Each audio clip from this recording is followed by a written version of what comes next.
Cleveland, an overcast Saturday afternoon. We will see some of the bright stars in baseball. Francisco Lindor, a tremendous shortstop for the Indians and for the Twins. Byung-Ho Park came over as a free agent, has been very, very good early on for the Minnesota Twins. It is the Minnesota Twins and the Cleveland Indians from Progressive Field here in this American League Central matchup. And hello everybody, Justin Kutcher alongside CJ Nikowski. And CJ, when looking at the Indians right now, so far this year, they haven't played their best baseball. But here they are, 17-15, second place behind the White Sox. And oh, by the way, today, they've got their ace on the hill. It's always good news when Corey Kluber is on the mound for the Cleveland Indians. And this is the way they're going to try to win in 2016. It's going to be on the backs of their pitching. Now, the division is very difficult this year. The Chicago White Sox are a surprise team, and they're doing very well. And so the Indians are going to have to find a way to contend and compete with them over the course of this year. But it's going to be, like I said, all about that pitching for them. Runs are at a premium for this offense. But if Corey Kluber can get it going like he did a couple of years ago, the Indians will have a chance. If he does get it going and it's against these Twins, that's not good news for Minnesota because, let's put it this way, they've struggled this year. They've lost 8 in a row. But when you look at this team, you've got to look for some positives. So what do you look at for this team and find the positives? You have to when you have these kind of years, and I've been on these kinds of teams, and it's very easy to keep your head down. But there are a couple of things going pretty well for the Minnesota Twins right now. One of those things is that Joe Mauer is back, and it seems like the vision is much better than it had been, recovering from that concussion. Pitch recognition is up, the walks are up, the strikeouts are down. The other one, of course, that we mentioned, Byung-Ho Park, the guy that they bring over from South Korea, has shown tremendous power. He hit 2 huge home runs here last night. That is some good news as well for the Minnesota Twins. They got to get this thing turned around, stay focused on the positives. Joe Mauer, Byung-Ho Park have been 2 of those. The high expectations after last year, the start to this year. Corey Kluber on the hill for the Indians. These teams have met 4 times, each game decided by 1 run. First pitch coming up next.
CJ Nikowski. It is a chilly Saturday afternoon, 50 degrees. Corey Kluber on the mound for the Indians.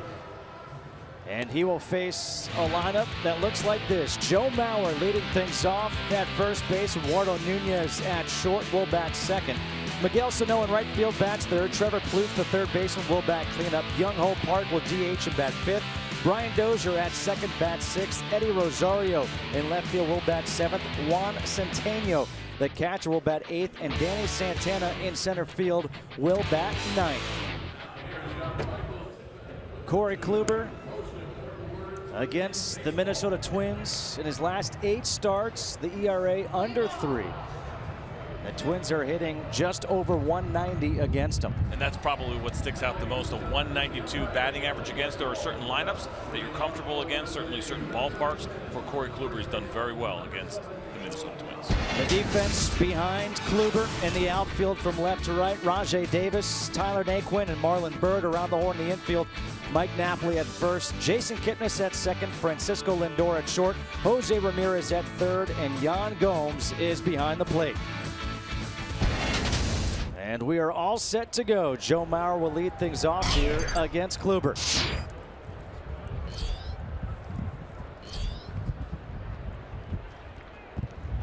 And the first pitch from Kluber is a fastball.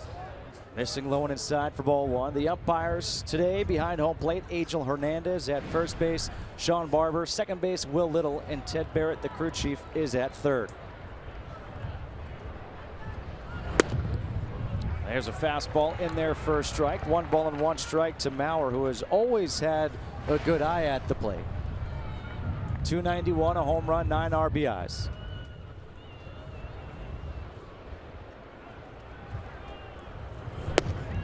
1-1 is outside, 2-1. And that's part of the reason why Joe Mauer is now leading off for this team. His ability to take those walks, like you mentioned, pitch recognition right there. It's a 1-1 count. He lets that fastball go that's just off of the plate. It might be a little bit unusual to see a runner like Joe Mauer leading off, but the Twins think it can work.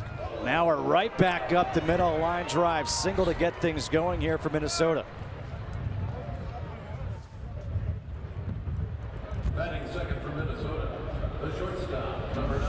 Well, he puts himself in that good hitters count, 2-1. It's a 4-seam cutter right there. As you see that ball cut a little bit down and in, but in a 2-1 count, you got to catch most of the plate. Corey Kluber right now.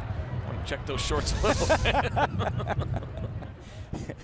Are we allowed to say that? Yeah, I think so. Okay. You okay? Doing all right. Might need a new pair of pants, but I'm doing okay.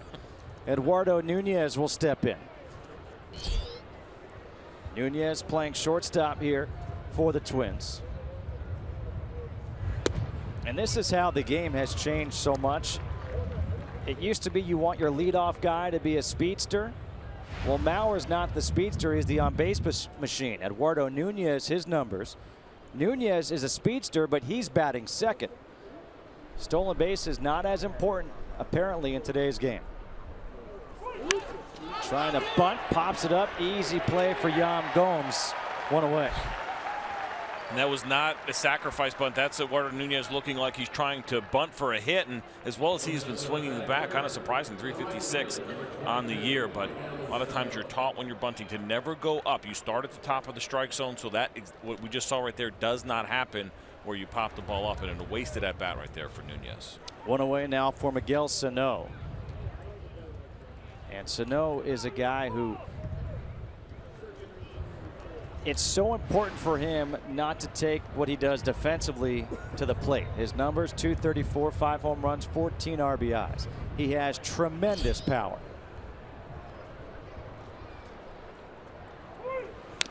First pitch fouled back. We've seen glimpses of it in 2016. We saw a lot of it last year. But this guy is big. He is strong. He can hit the ball a long way. And he made this ballpark look really small last night. You know, it's really hard for me to come here to Cleveland and not think about one of my all-time favorite movies, Major League. And when someone says, what park is that not out of? Yellowstone? That's out of every Major League ballpark, that is for sure. Estimated at 460 feet. The fastball is low and outside. 1 ball and 1 strike. We talked about positives in the open and things that you could look forward to for the Minnesota Twins, and certainly Miguel Sano is one of those, even though it has been a slow start. 18 home runs for him last year in just 80 games played. A little bit of an adjustment now that he's out in the outfield, but there's certainly time for him to get this turned around. Good breaking ball there. 1 ball and 2 strikes from Kluber.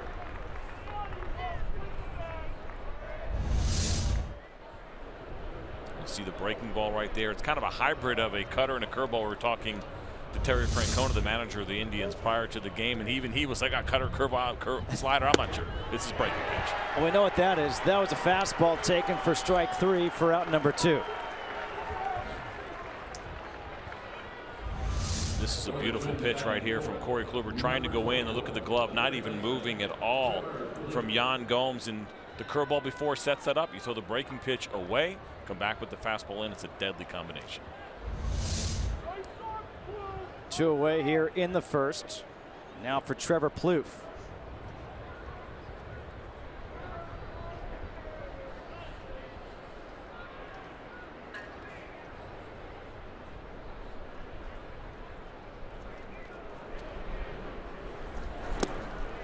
Fastball in the dirt. Good scoop by Gomes. You talked about the speed and how we look at the leadoff hitter a little bit differently. Think 2 outs, a runner on. Would your leadoff hitter try to steal a base here? Not when it's Joe Mauer. Not when it's Carlos Santana. Things have changed a little bit in Major League Baseball. We look at the lineups a lot differently, and this is one of those times where it shows up, whereas a pitcher, you don't even have to worry about him going anywhere. Off the end of the bat, 1 ball and 1 strike. Now, CJ, let's not go crazy. I mean, Mauer is 1 for 1 on the year in stolen bases. Perfect. You don't want to ignore perfect, I guess. But I know if I'm pitching this game right now, I can completely get locked in to the hitter and Trevor Plouffe and not worry about at all what the runner at first base is doing. Kluber looks into Gomes. Fastball blown right by him. 1 ball and 2 strikes.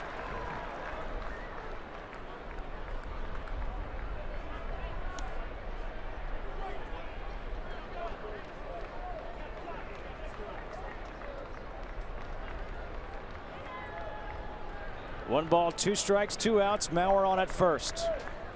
The 1-2. Just missing. 2 balls and 2 strikes. Corey Kluber wanted that pitch, and if you're watching him and you're looking at the velocity, and maybe you're saying, well, this is not what we're used to seeing in Major League Baseball right now, is you see that little 4-seam cutter right there as he tried to go in.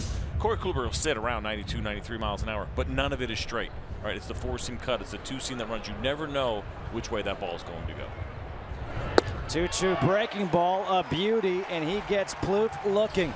Back-to-back strikeouts looking for Kluber. No runs on 1 hit, 1 man left on. Indians coming up.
lineup that he puts out for this game 2 of the 3-game series. Carlos Santana will lead things off. The DH, Jason Kipnis bats second.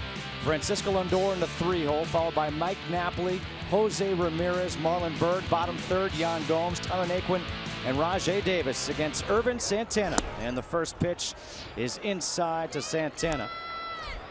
1 ball and no strikes. Irvin Santana's numbers on the year: 0-2 with a 3.86 ERA. Making his second start since returning from the DL. He was on the 15-day DL with a lower back strain.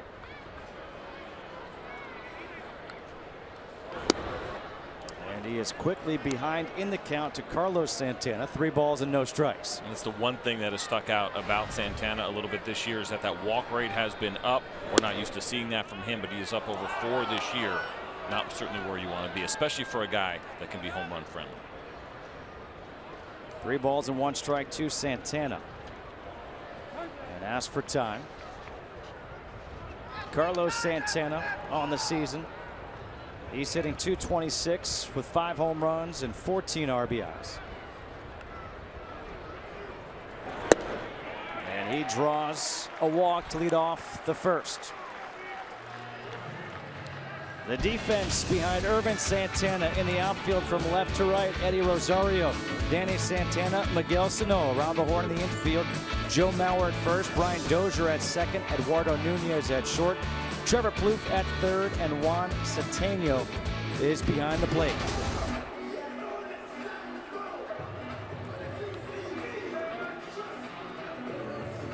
Again, with Jason Kipnis coming up, .287, 4 home runs, 16 RBIs.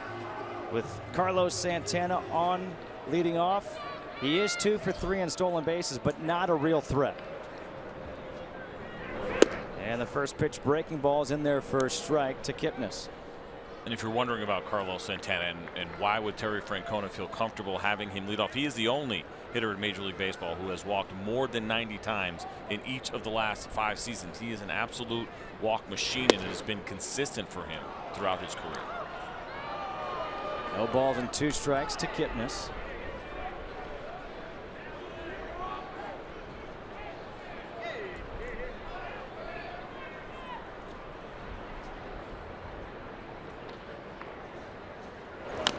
Breaking ball, good job by Kipnis to get a piece of it, because that was nasty. Good slider down and in. We call that the back foot breaking ball. As a right-handed pitcher trying to throw that ball down and in, going for the strikeout. So now Irvin Santana has a couple of options here. He can try to locate a fastball off the plate to set up his next pitch. He could go with his changeup down and away, but the one thing you don't want to do here is throw a strike. Fouled away again, stays 0-2. Kipnis checking the bat, making sure it's not broken.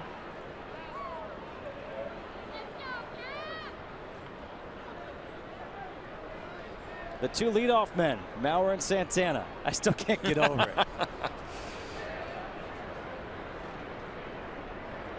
Another 0-2. Inside, 1 ball and 2 strikes. And let's see if that sets up something outside now for Irvin Santana. Well, that's the purpose of that pitch. It's in off the plate 0-2. Try to get the hitter to move his hands, maybe move his feet. Now you have all kinds of options. You can go to that slider down and in. You can go to the changeup or fastball away. Looks like they're going to try to go in. Breaking ball pulled. Mauer, the nice backhand play to second for 1, over to first. Irvin Santana gets there, but Kipnis beats it out. It's never a fun play for a pitcher when you have to get over there and you know that it's going to be close. You're trying to get to the bag. You have to look for the throw. Irvin Santana got over there in plenty of time, did not hesitate. The only thing I saw in this was there wasn't much of a stretch from him. As we watch this here and watch Jason Kipnis get out of the box and bust it the entire way. But watch Santana. Not really much of a stretch there. Just kind of let that ball come to him. Had he gone out there and stretched, maybe they would have had a chance. And looks like maybe they'll waste a little time to see whether or not they want to challenge that. Joe Mauer is looking into the dugout to see what they want to do. This has been a little bit of an issue, I think, for fans as they watch games and saying, okay, we understand instant replay is good for the game, but how do we speed it up? This is part of the problem, I think, right here as we watch this replay. I think he's out. They're probably going to get this thing overturned, and it is going to replay. But the process of making this happen faster. You and I are sitting here in this booth. We have watched a replay. We know that Jason Kipnis was out, and we know that there was 2 outs. let's see how long now it takes the umpires to get this and keep this game moving. An early challenge here by Paul Molitor and the Twins. If it is reversed, it will be a 3-6-1 double play, and that shot right there, that to us seems pretty obvious, pretty evident that it will be overturned. The way that the rule is written is that the ball has to be in the back of his glove. Not that it goes through his glove, but you actually have to see that baseball hit the back of his glove, and they got it right.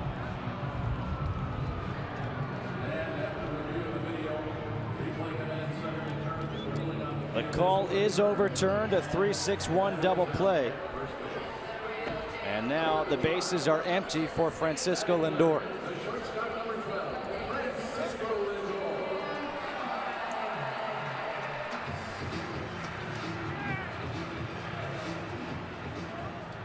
This is a guy who, I don't know about you, but I am very, very excited to watch in person. Oh, without a doubt. And I've seen him before, and he's an exciting player. He made a great play last night. We saw barehanded. He's a two-way player. And obviously, he's hitting third in the middle of this lineup. Defense is a plus. The offense has been really good as well. And a kid who's still learning the game. He's so young at 22 years old. And so there's still a lot going on here with Francisco Lindor. But I think we are looking at one of the great shortstops over the next decade. There has been a renaissance in Major League Baseball with these guys at that position. Down low and in, 2 balls and a strike here to Lindor. 299, 2 home runs, 13 RBIs for a 22-year-old shortstop who, when you look at him, you don't think would be a 3-hole hitter. Pop foul, headed towards the seats. Plouffe gives it a look. 2 balls and 2 strikes. How about the keys to the game today, sponsored by Ford? A couple things I'm keeping an eye on, and I'm talking about looking for an opening if you're the Minnesota Twins. In the case of Corey Kluber, he's pitched well, but there have been times where he struggled just a little bit, a few batters. You have to take advantage of that. And on the Cleveland side, follow the leader, and that leader is Mike Napoli, who was hitting .368 versus Irvin Santana in his career with 3 home runs. But not only that part of it, but as we talked to Terry Francona before the game, he has also taken on a leadership role in this clubhouse, both how he leads by example, but also vocally. He said he has been the perfect fit for this team. Broken bat flare off the glove of Plouffe, and Lindor will reach base. Let's wait to see what this is. Trevor Plouffe will be the first one to tell you that he probably should have caught this ball. We'll see how it's scored. He did leave his feet, and so more often than not, anytime a fielder leaves his feet, you do not see an error called, especially on a dive or a play that he's sliding. But because he kind of jumped, I have a feeling they may give this a hit. We'll see. It has been ruled a hit. So a 2-out single, a broken bat single for Lindor, and that brings up Mike Napoli, who, like you said, has those good numbers against Santana. The first pitch breaking ball is outside. The OPS is 1,000. I mentioned the 3 home runs, and probably more importantly, I think here for the Cleveland Indians is just what Mike Napoli has done to this clubhouse, to this team, and also as you see the 7 home runs, what he has done to this offense. Look over to first. Lindor on the season, 6 for 7 in stolen bases. Mike Napoli signed by the Indians in the offseason, and Terry Francona said that Dustin Pedroia told him, you've got to get this guy. You will love him. Lindor bluffs, a big swing and a miss by Napoli. Well, based on that conversation, I think that tells you everything you need to know about how Dustin Pedroia felt about Mike Napoli as a teammate. And it's always nice when you have those relationships from previous organizations where you can lean on former players, former coaches, former front office people to get a little bit of a better read on a player and what they can actually bring to the table besides just what you're analyzing in their numbers. 1-1 fastballs outside. 2 balls and a strike here to Napoli. 2 outs, bottom half of the first, no score, Twins and Indians. Pretty remarkable that the 4 games these teams have played so far, they've split 2 games apiece, and each game has been decided by 1 run. Breaking ball misses inside, and it's 3 balls and a strike to Napoli.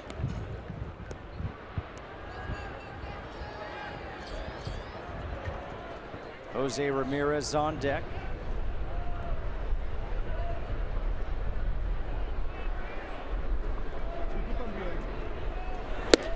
3-1, another big swing and a miss there from Napoli. 3-2. You knew the eyes were going to light up in that 3-1 count, an opportunity, and most likely getting a fastball in the first inning. Mike Napoli has never been one to shorten up his swing, especially in that kind of count. And fortunately for Ervin Santana, he was able to get it past Napoli.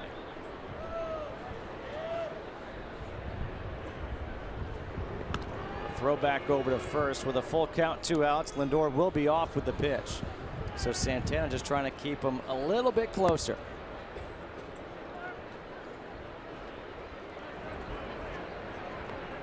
There goes the runner. Napoli in the air to center field. Santana came in, now goes back out and makes the catch to end the inning. Napoli hit it hard, but Santana makes the play. Coming up, Young Ho Park hit 2 home runs last night. What will he do for an encore? He leads off in the second.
Top of the second, no score. Byung Ho Park to face Corey Kluber.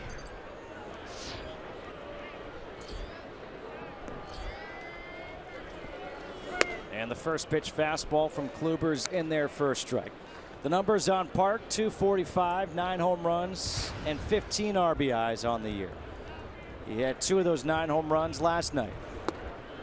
Good slider, as Park was way out in front of that. 0-2. It's interesting in that swing right there. As we were talking to Paul Molitor before, he said sometimes Byung Ho Park will take an ugly swing. He said a lot of times that is because he will become a guess hitter, and certainly guessing something else there. He wasn't guessing fastballs. He took that, and that's 3 strikeouts in a row for Kluber going back to the first. And not only 3 strikeouts in a row, but 3 strikeouts looking, and that tells you all you need to know about the stuff. This is a fastball that starts out on the corner, maybe even off the plate, and Byung Ho Park sees it there, and then it runs right back across the middle. And like you said, probably not looking for that pitch. 0-2. 1 away now for Brian Dozier. The second baseman off to a slow start. 0-1.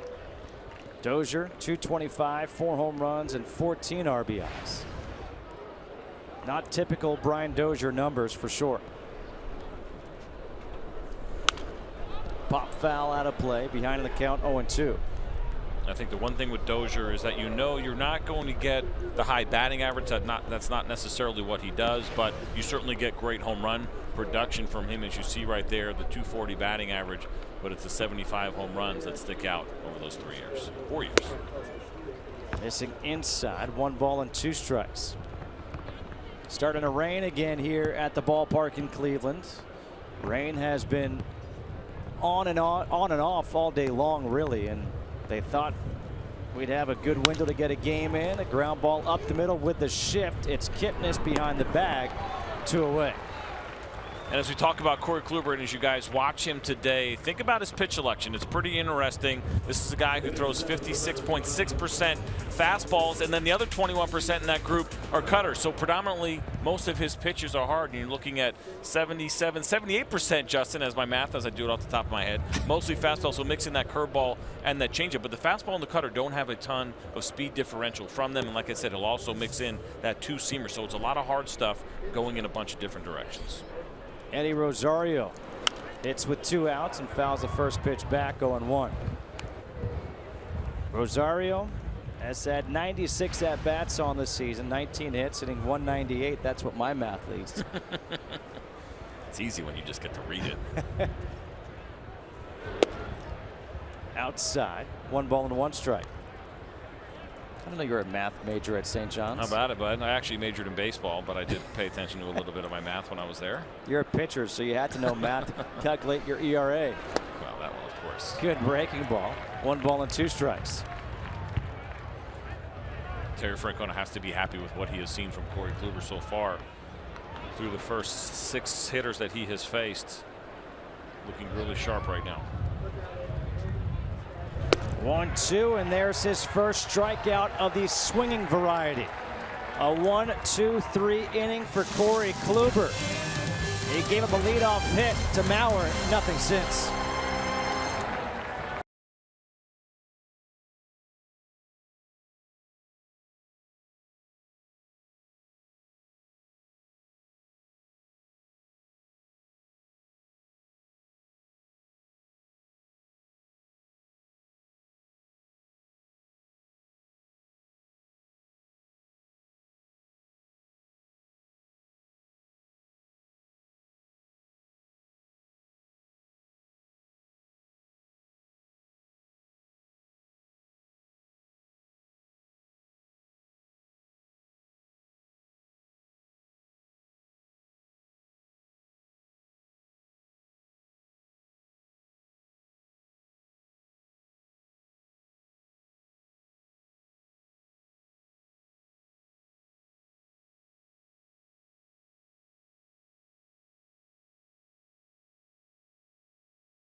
Bottom second, Jose Ramirez takes the first pitch fastball inside from Irvin Santana.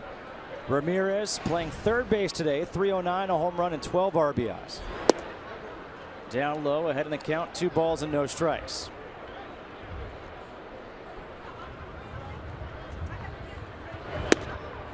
And their first strike, 2-1.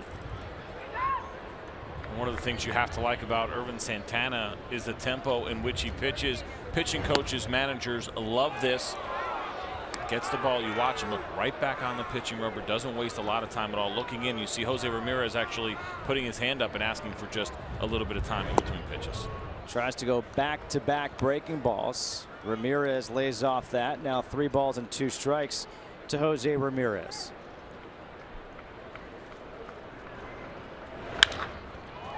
In the air, left field. Rosario came in, now has to drift back and makes an easy play a little more difficult.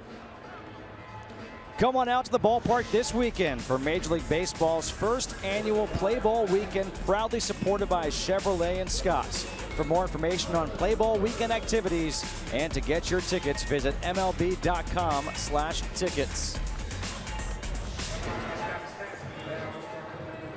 I don't know about you, but it was never difficult to get me to go out to a ball game. Absolutely not. It was a treat and a pleasure. And as a kid, I got to go anywhere from 2 to 4 times a year to go watch a Yankee game growing up in suburban New York City, and those are great memories. And I say this a lot because we talk about this weekend now and getting out and people playing ball, but just even watching games, we're so busy, right? We are so busy these days. We look at our phones. We spend a lot of time with our electronics.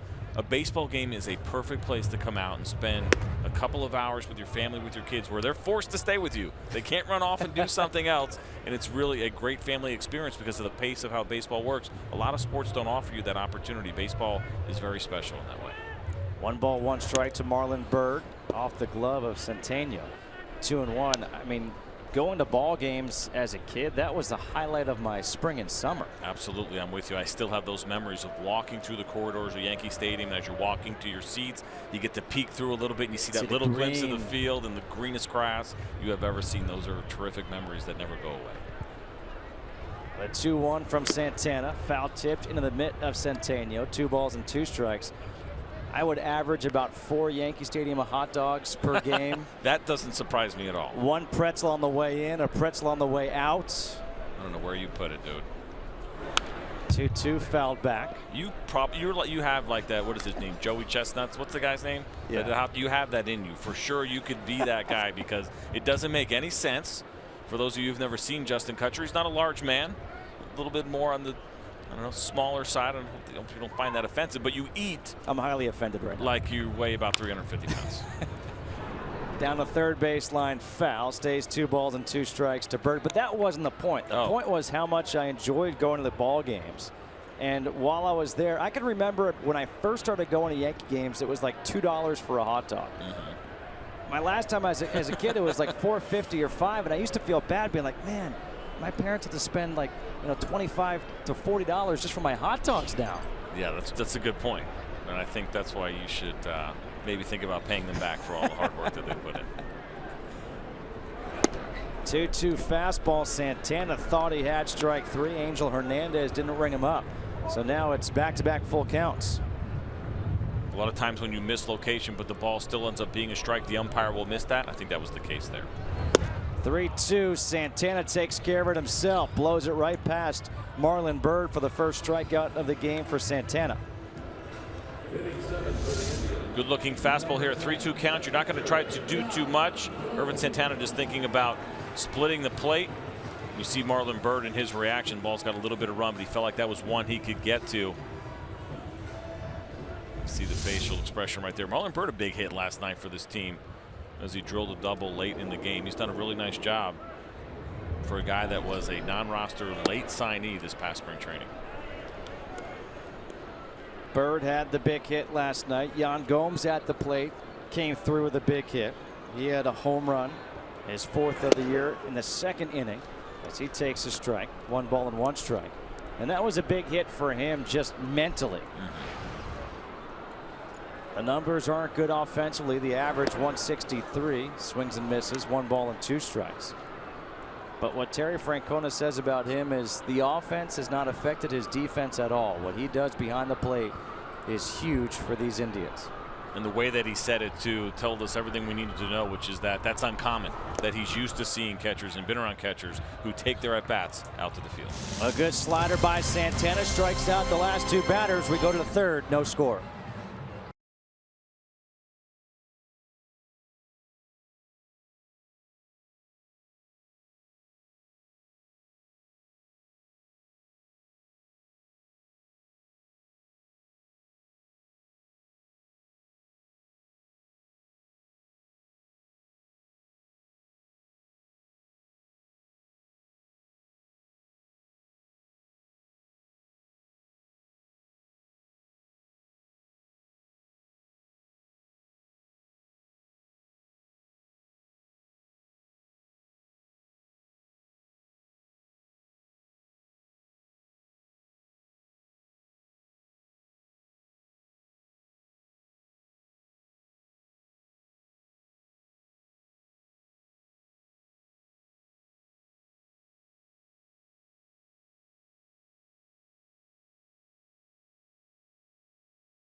The last 5 men that he has faced. Top of the third, Juan Centeno will face Kluber. Centeno 3 for 8 on the season. And the first pitch is high and outside for ball 1.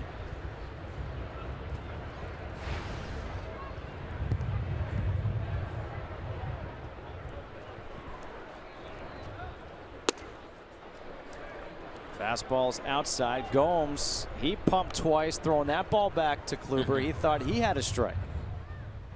I think early on when you have a dispute with an umpire, you don't want to show him up too much. You don't want to show too much emotion, but at the same time, you do want that message to get across. Now it's 3 balls and no strikes. Although Angel Hernandez has been around this game for a long time, and you're probably not going to influence him one way or the other.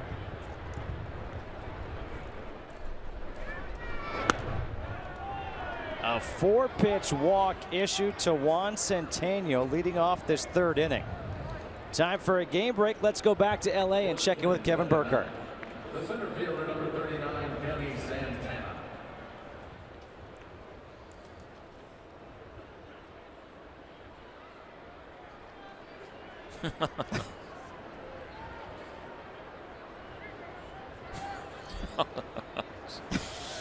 Is that Hanley being Hanley?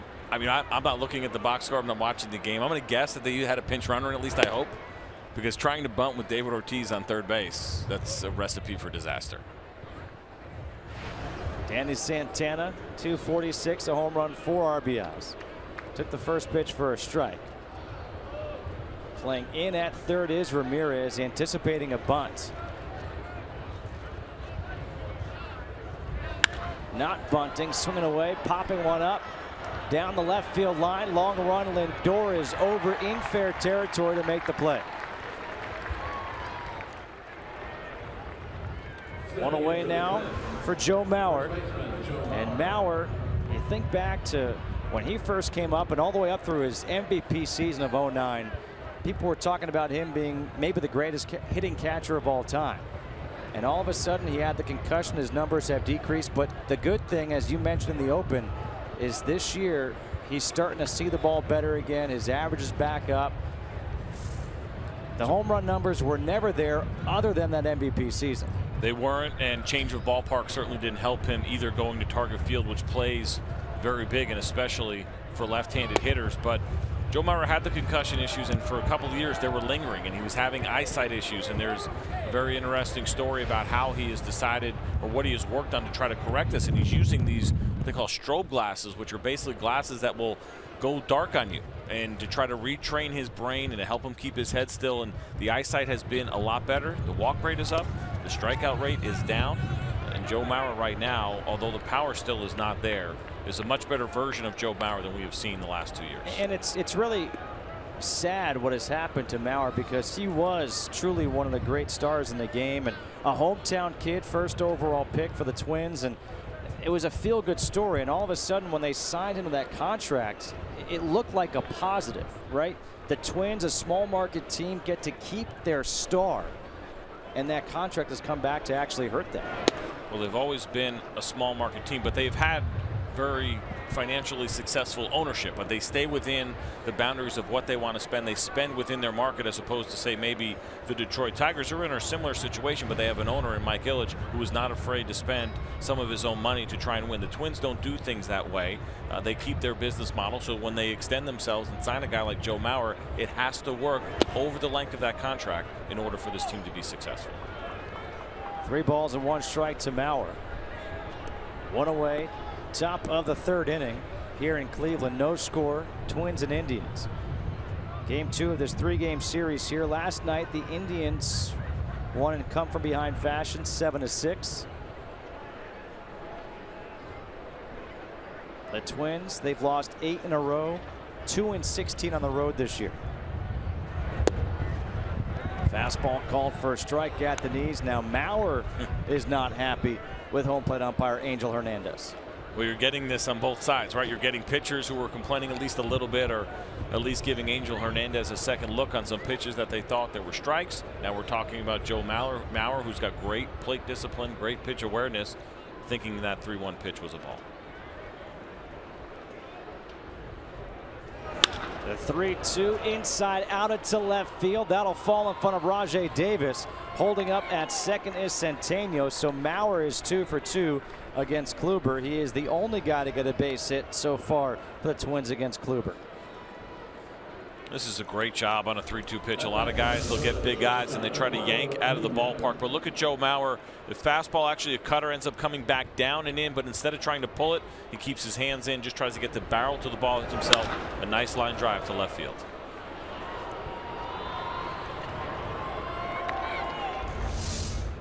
First and second, one out now for Eduardo Nunez, who tried to bunt for a base hit his first time up and popped it foul. Easy play for Yan Gomes. Twins threatening here in the third.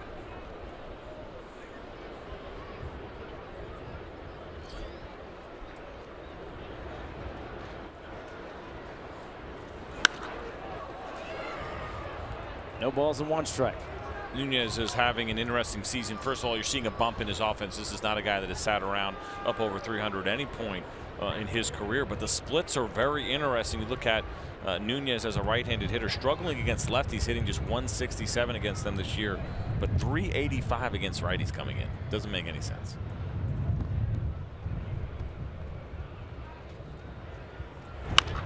Ground ball, second base, Kipnis to Lindor to first, and a 4-6-3 inning-ending double play.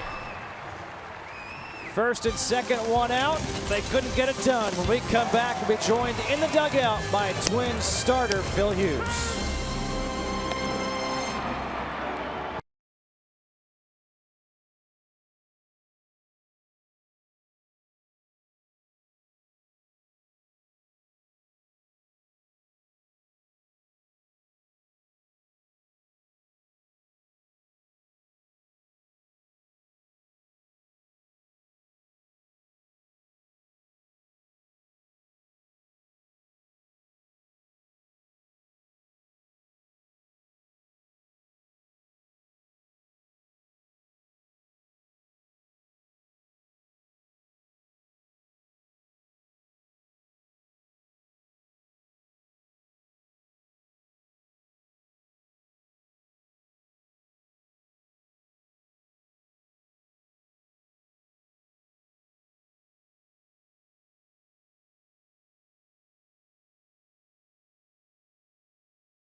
Tyler Naquin leading things off against Irvin Santana, drops the curveball in there for strike one.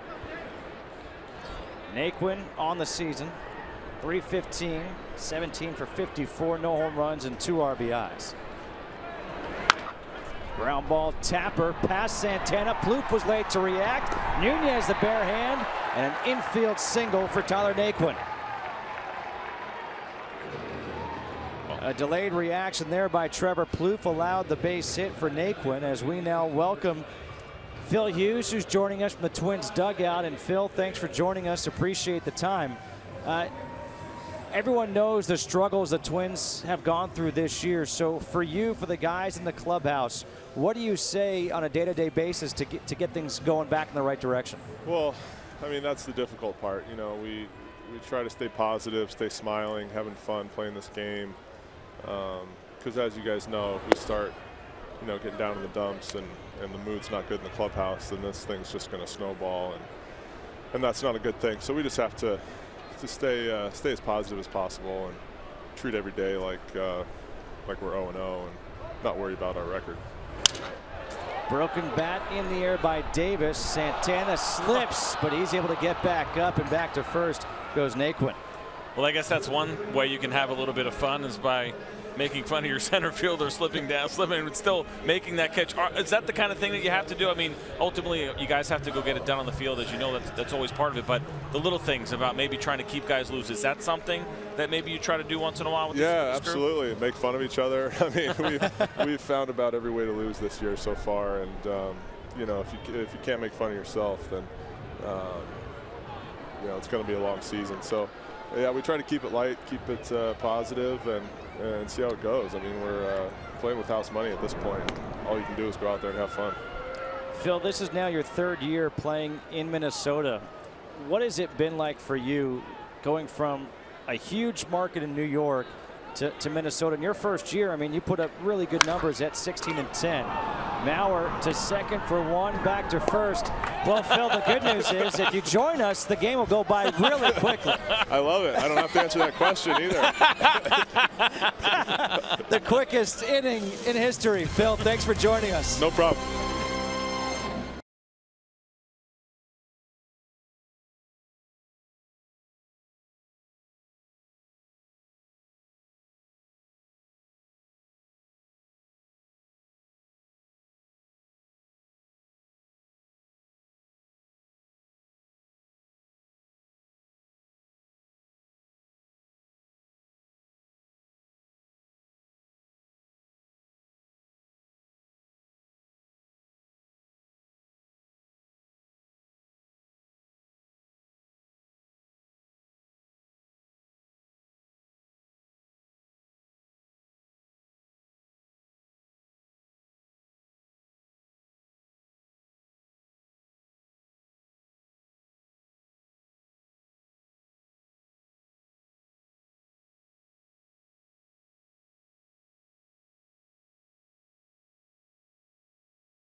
Half of the third, 5-pitch inning for Ervin Santana, and that was after giving up a base hit. Miguel Sano will lead things off here against Corey Kluber. No score into the fourth. And the first pitch fastball in there for a strike, 0-1. Sano struck out looking his first time up. The first of 3 in a row struck out looking by Kluber, and Sano could not hold up on that breaking ball. Behind the count, 0-2.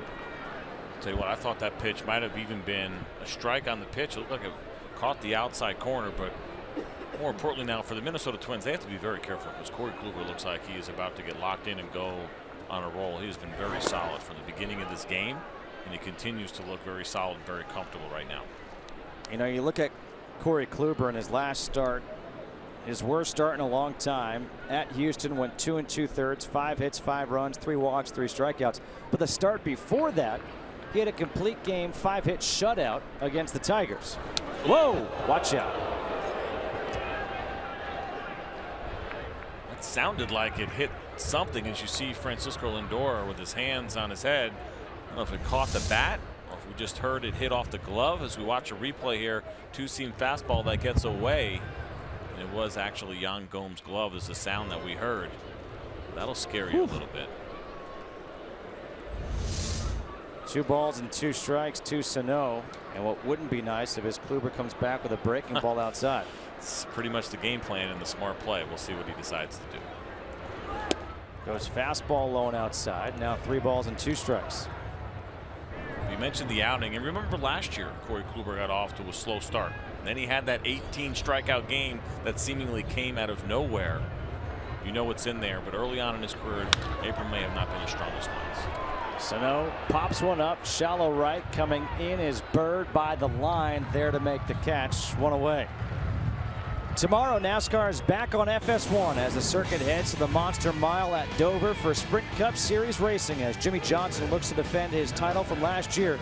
It's all at 11:30 a.m. Eastern, only on FS1, or watch it live on Fox Sports Go.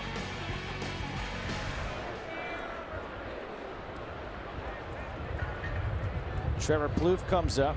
He struck out looking his first time up.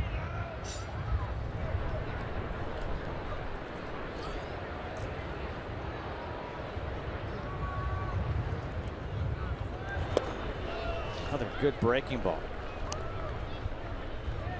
Terry Francona mentioned as we talked to him before the game is about how well Corey Kluber can shape his breaking ball, and that essentially means that moving it the way that he wants it to move in different directions, whether it goes a little bit more horizontal, whether it goes a little bit more vertical, it's a pitch that he has great feel for. On the outfield grass, Lindor battling the wind makes the catch. 2 up, 2 down here in the 4th. Follow live baseball with the MLB.com at-bat app. Stay up to the moment at any moment with game day, live game video highlights, StatCast, news, and more. Download MLB.com at-bat, the #1 app for live baseball on your phone and tablet.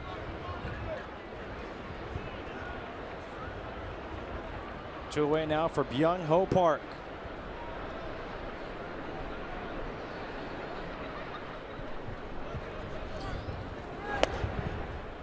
Fastball misses inside for ball 1.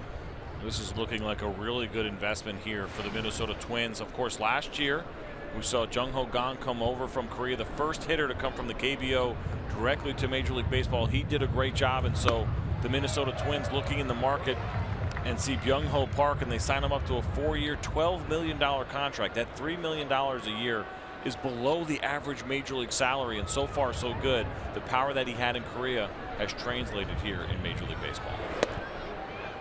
Inside, 2 balls and 1 strike. Now, of course, with Park, what it has done is created almost like a log jam of players, and where do you fit these pieces into this puzzle? A breaking ball foul, 2 balls and 2 strikes. The American League rookie home run leaders, Park has a comfortable lead with 9 after hitting 2 last night. But the issue with Park coming over is now you have to move Miguel Sano and make him play the outfield. Up and in, 3 balls and 2 strikes, and Sano has not been comfortable out there. Plouffe is still at third base. Park is DHing. He could also play first base. Mauer plays first base. So what do you do? How do you fit these pieces to make the correct puzzle? It's been difficult for Paul Molitor. I think it's been an absolute challenge, and the biggest mystery has been the Miguel Sano piece of this, because he goes into right field. He's not an outfielder. He's a big guy, and so you know you're probably not going to get great defense. He has struggled out there defensively, and without a doubt it has affected his offense, and so that's probably been the biggest issue. Now, if he can get right field figured out and hold it down decent enough, just like you saw Kyle Schwarber go to left field with the Chicago Cubs, even though he's hurt now, you're just looking for average defense, but it not affecting his offense. Well, that has not been the case here in Minnesota, and so they are going to have to figure this out. If it doesn't work out, they're probably going to have to move one of those guys that you mentioned. Brian Dozier at the plate with 2 outs, and he takes that first pitch slider. First strike. Dozier grounded out to second his first time up, but it was really right up the middle, but the shift worked with Jason Kipnis playing behind the bag.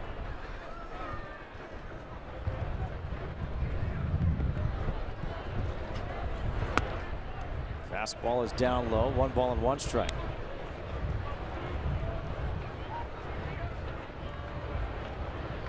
more often than not, when you take an infielder and put him in the outfield, it's usually in left field. Right field is a premier position defensively. You need a lot of things to happen out there. And Sano has the arm, but that's certainly part of it. But getting reads on balls has been a little bit of an issue for him. And I've heard guys talk about this before. When they change positions, they understand it's best for the team. But when you're not contributing defensively and you're actually hurting the team defensively, you get embarrassed.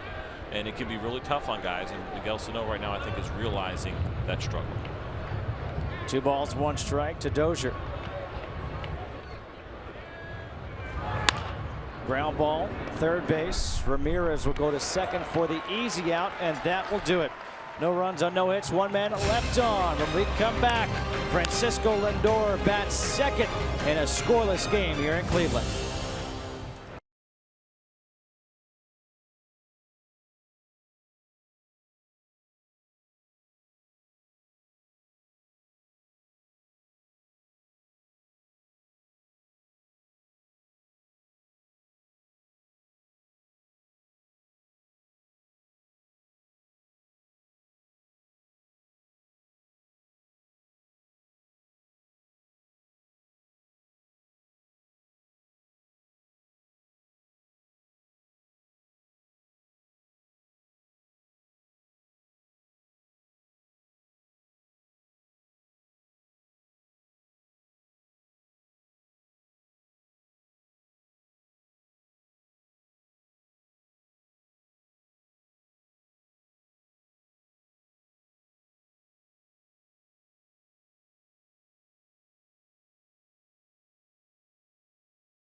Jason Kipnis will lead things off here in the 4th for the Indians against Urban Santana. And the first pitch, breaking balls in there for a strike. 0-1. Kipnis grounded into that 3-6-1 double play back in the 1st. That the Twins challenged because he was ruled safe initially. And they went to the replay and they saw that it was clear he was out. Low and inside, 2 balls and a strike. Kipnis, a guy who has more of those traditional splits, has struggled against left-handed pitchers this year, but as he faces the righty Santana, 329 coming into today's game. Ahead in the count, 3 balls and 1 strike. 50 pitches for Urban Santana through 3+ innings. He's had a lot of 3-ball counts already.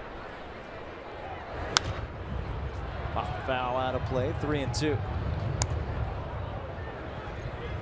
He has, but you know, when you watch those games where you get guys that'll be behind in the count constantly and it feels like it's taking forever. I know you and I have both called and watched, and I even participated on the wrong end of some of those games. But Urban Santana is keeping that good pace, and I think that's the one thing that is sticking out. And so even though he's gotten behind a few guys, it doesn't feel the same, or it doesn't feel where he's laboring. The pace has still been really, really good. And again, pitching coaches love that. Your defenders love it. The guys sitting behind you, even if you are having a little bit of an issue with strikes, you're keeping them in the game by keeping the game moving.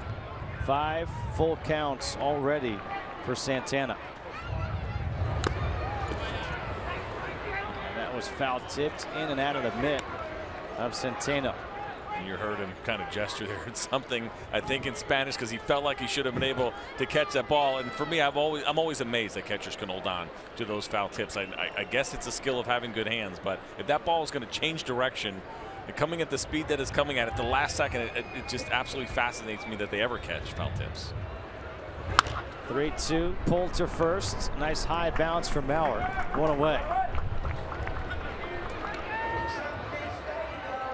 That brings up Francisco Lindor. We talk about the emergence of the young shortstops in Major League Baseball as renaissance of sorts. And Lindor is in that list, in that group of studs.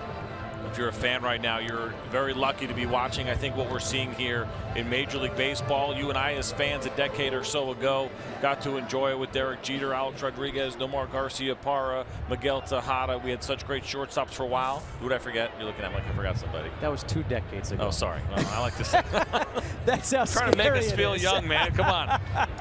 But all those great shortstops at that time, especially in the American League, there were so many of them, and now we're seeing it again. And there's a name that couldn't make our list. Ketel Marte up in Seattle is doing a really nice job as well. But it's been nice to see, if you're a fan of good young players, all of those guys on that list are worth watching. Pulled down the first baseline. Mauer with a diving stop and flips to Santana. Very nice play by the super athlete in Joe Mauer. Well, this was an incredible play. We talk about him playing first, no longer catching anymore, and you think, well, you're going to get subpar defense. Absolutely not here from Joe Mauer. This ball hit right down the line. It's full extension. Fields it cleanly. Good awareness to turn and throw that ball. And he is just hoping that Ervin Santana is there, because every baseball player has that clock in their head. They know how much time they have, and he knew that he had to get rid of that ball right away in order to get Lindor out. Very nice play. People forget that Mauer was offered a full ride by Bobby Bowden at Florida State to be their quarterback. Instead, he chose baseball. I think after signing his contract, he made the right decision. Yes, absolutely. 2 outs now for Mike Napoli, and Napoli fouls one off the instep, 0-1. But think about this. Derek Jeter, Alex Rodriguez, that was 1996. Nomar Garcia-Parra. It's now 2016. It is scary that it's 2 decades ago when we first started talking about that. The heyday, the greatest time for shortstops in baseball history. It was a really good time, but I think, things happen. I think things go in cycles, and we went through a period where we were not seeing the replacements that we thought we were going to see as those guys started coming off of shortstop. Obviously, Derek Jeter played a really long time and stayed at that position. Alex Rodriguez went off that position. We saw Nomar near the end of his career and a lot quicker than these other guys have, but it's part of the game, and I think it's just we go in cycles sometimes, and it's really nice to see the development of these guys. But think about this, you mentioned it as we watched the replay of this foul tip that Mike Napoli catches right off the top of his foot. But think about it. So it was 20 years ago when these guys, were young and just being born, a lot of them. They were watching these guys, right? We hear Carlos Correa talk about Derek Jeter, and we hear even, Troy Tulowitzki, of course, went through as a Derek Jeter fan. So they got to watch it, and now we're kind of seeing these guys now come into their own at the major league level. The 0-1 to Napoli, misses inside. 1 ball and 1 strike. You ever think about what would have happened for A-Rod had he not gone to the Yankees and not switched to third base? I mean, I think he would have been there eventually anyway, just because of his size, because he's a big shortstop. Obviously, I played with him in Texas. I played with him in New York, and without a doubt, one of the biggest shortstops I've ever played with physically. I don't know. It's hard to say. I mean, I think eventually he would have moved off of that position anyway. Just probably, obviously, would not have happened immediate like it did when he went to New York. 2 balls, 2 strikes to Napoli. 2 outs here in the 4th. No score. Twins and Indians. Justin Kutcher alongside C.J. Nitkowski from Progressive Field, although it'll always be the Jake to me.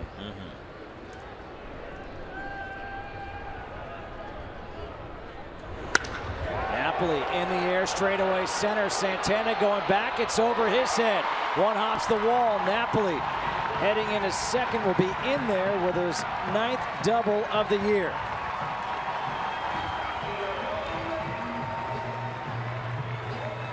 Well, I guess the foot is fine for Mike Napoli. As we saw earlier, that foul tip off the top of his left foot.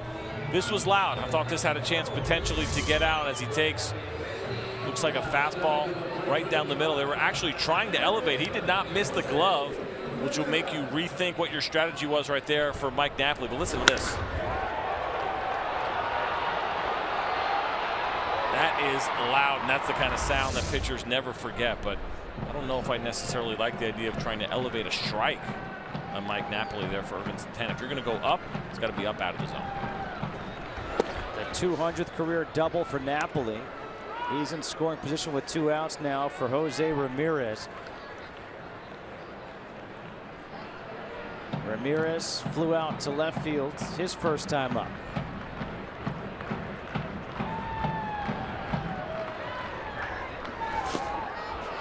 Out in front of that pitch. No balls and 2 strikes.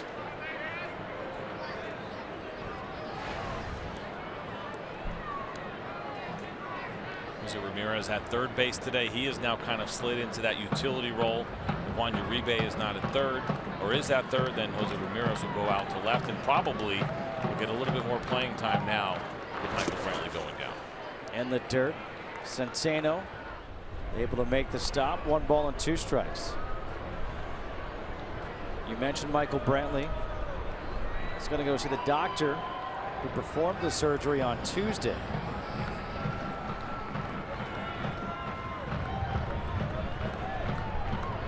Test came back and nothing new to develop or has formed for Brantley. Little flare, shallow left, and that's going to drop in for a base hit. Napoli comes in to score an RBI single for Ramirez. And that was just perfectly placed. A late break by seemingly everyone there. Rosario from left, Nunez from short. Well, this is what happens when you don't hit the baseball on the barrel of the bat. You fool the fielders, and as you see Jose Ramirez, he was jammed on that ball, hit it just above the label, and hit it just soft enough. If he squares that ball up just a little bit, it's probably a routine fly ball, but because he caught it in on the hands, the ball just died. Mike Napoli with 2 outs easily scores on that base hit, and the Indians are the first to break through. A look over to first to Ramirez. That's the second time, though, we've seen Trevor Plouffe kind of react a bit odd to a ball. We saw it once on an infield single by Naquin leading off the third, and now on that one, he was playing back at third, and he may have had a shot, and he just stopped. Well, I think he was fooled by the swing and the contact. For me, I don't know if anybody could have gotten to that ball. It seemed like it was in the perfect spot. Maybe, you know, you start looking at your shortstop and saying, should Nunez have gotten that ball? Because he's got the easier angle to it, but I don't know if anybody could have gotten to that one. It was just perfectly placed by Jose Ramirez. Again, a check over on Ramirez. 1-0 Indians now lead here in the 4th.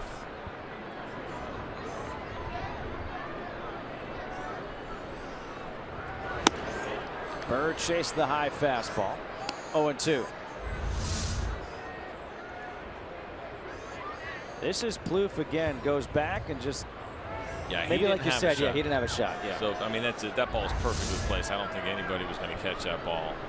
And it's a tough break. You make a pitch, you induce weak contact. This is the way the game of baseball works sometimes.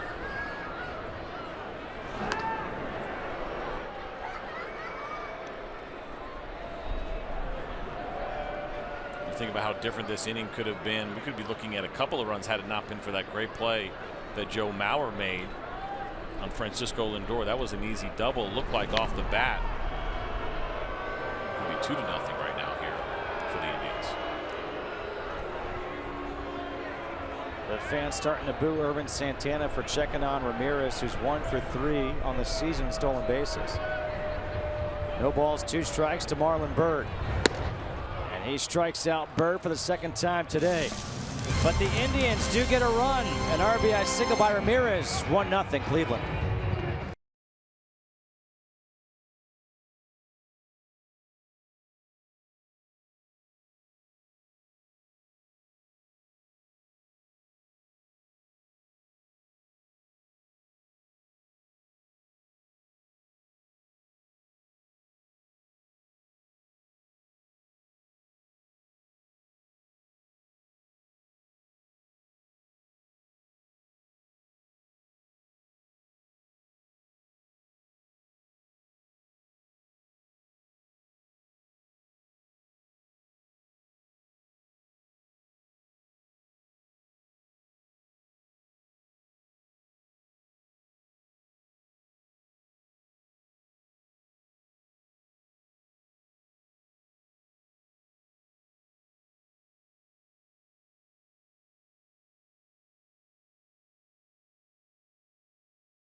Ramirez has the RBI, the only RBI in this game, that RBI little bloop single to score Mike Napoli.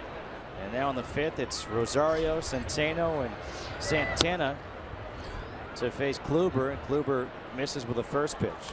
Rosario struck out swinging his first time out.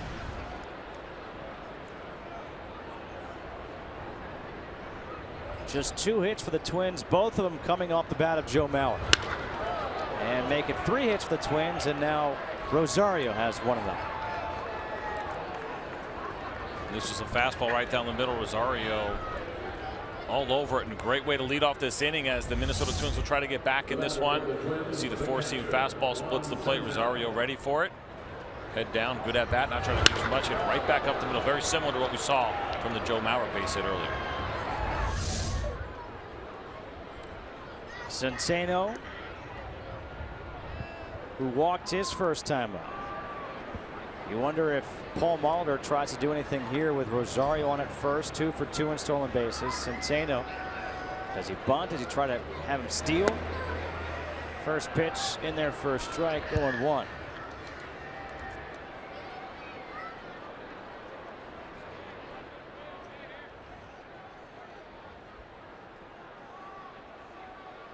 Joe, thank you very much. It's about time. No, I'm just kidding. It's 1-0. Cleveland on top of Minnesota here, top of the fifth. Justin Kutcher alongside C.J. Nitkowski. A leadoff single by Eddie Rosario. And now Centeno in the air to right field. Marlon Byrd back, looks up, gone. A 2-run shot by Juan Centeno. And now it's a 2-1 Minnesota lead. Well, just a mild surprise, I would say, here for the Minnesota Twins and Juan Centeno. And really, Eddie Rosario, you think about the 7 and 8 hitters going up against. There's a 2-seam fastball grip right there. Ball came back over the plate just enough. You know, it's funny. We saw the swing earlier on a pitch away that we call the front door 2-seam fastball is a dangerous pitch, and that's what Corey Kluber was throwing there. He's trying to start it into the lefty, but if you miss, that ball comes back over the middle, becomes very hittable, and that is exactly what Centeno got, and he didn't miss it. His first major league home run for Juan Centeno, and that gives his team a 2-1 lead. Home runs galore for the Twins in this series thus far. Outside, 1 ball, 1 strike to Danny Santana. What a great moment for Juan Centeno. We saw him kind of a little bit of a fist pump after that ball cleared the wall, and he's a great, you know, I played with him when he was 22 years old at the very end of my career in the minor leagues as I was trying to make a comeback. He was 22 years old in Double-A, and I was 39 years old, 38 years old, 39 years old, which is so ridiculously absurd that I was 17 years older than him when we played together. But what a nice moment for him. So congratulations, all the hard work, couple of different teams to get to the big leagues here and get it done and get that first big league home. A flare to left field. Davis comes in over by the line to make the catch, 1 away. And not just a great moment for him, but perfect timing, right? The national audience just joined, and he comes in, first major league home run, bam. You never forget them. Of course, obviously every major league player will tell you about their first home run, who it was also off of, what the pitch was, what inning, what ballpark, all of it. And he gets to say that he did it against Corey Kluber to take the lead in Progressive Field. That is a very cool moment. 1 out now for Joe Mauer, who's 2 for 2. A single up the middle and a single to left. And the first pitch fastball is low and inside for ball 1. Mauer with those 2 hits has the average up over 300.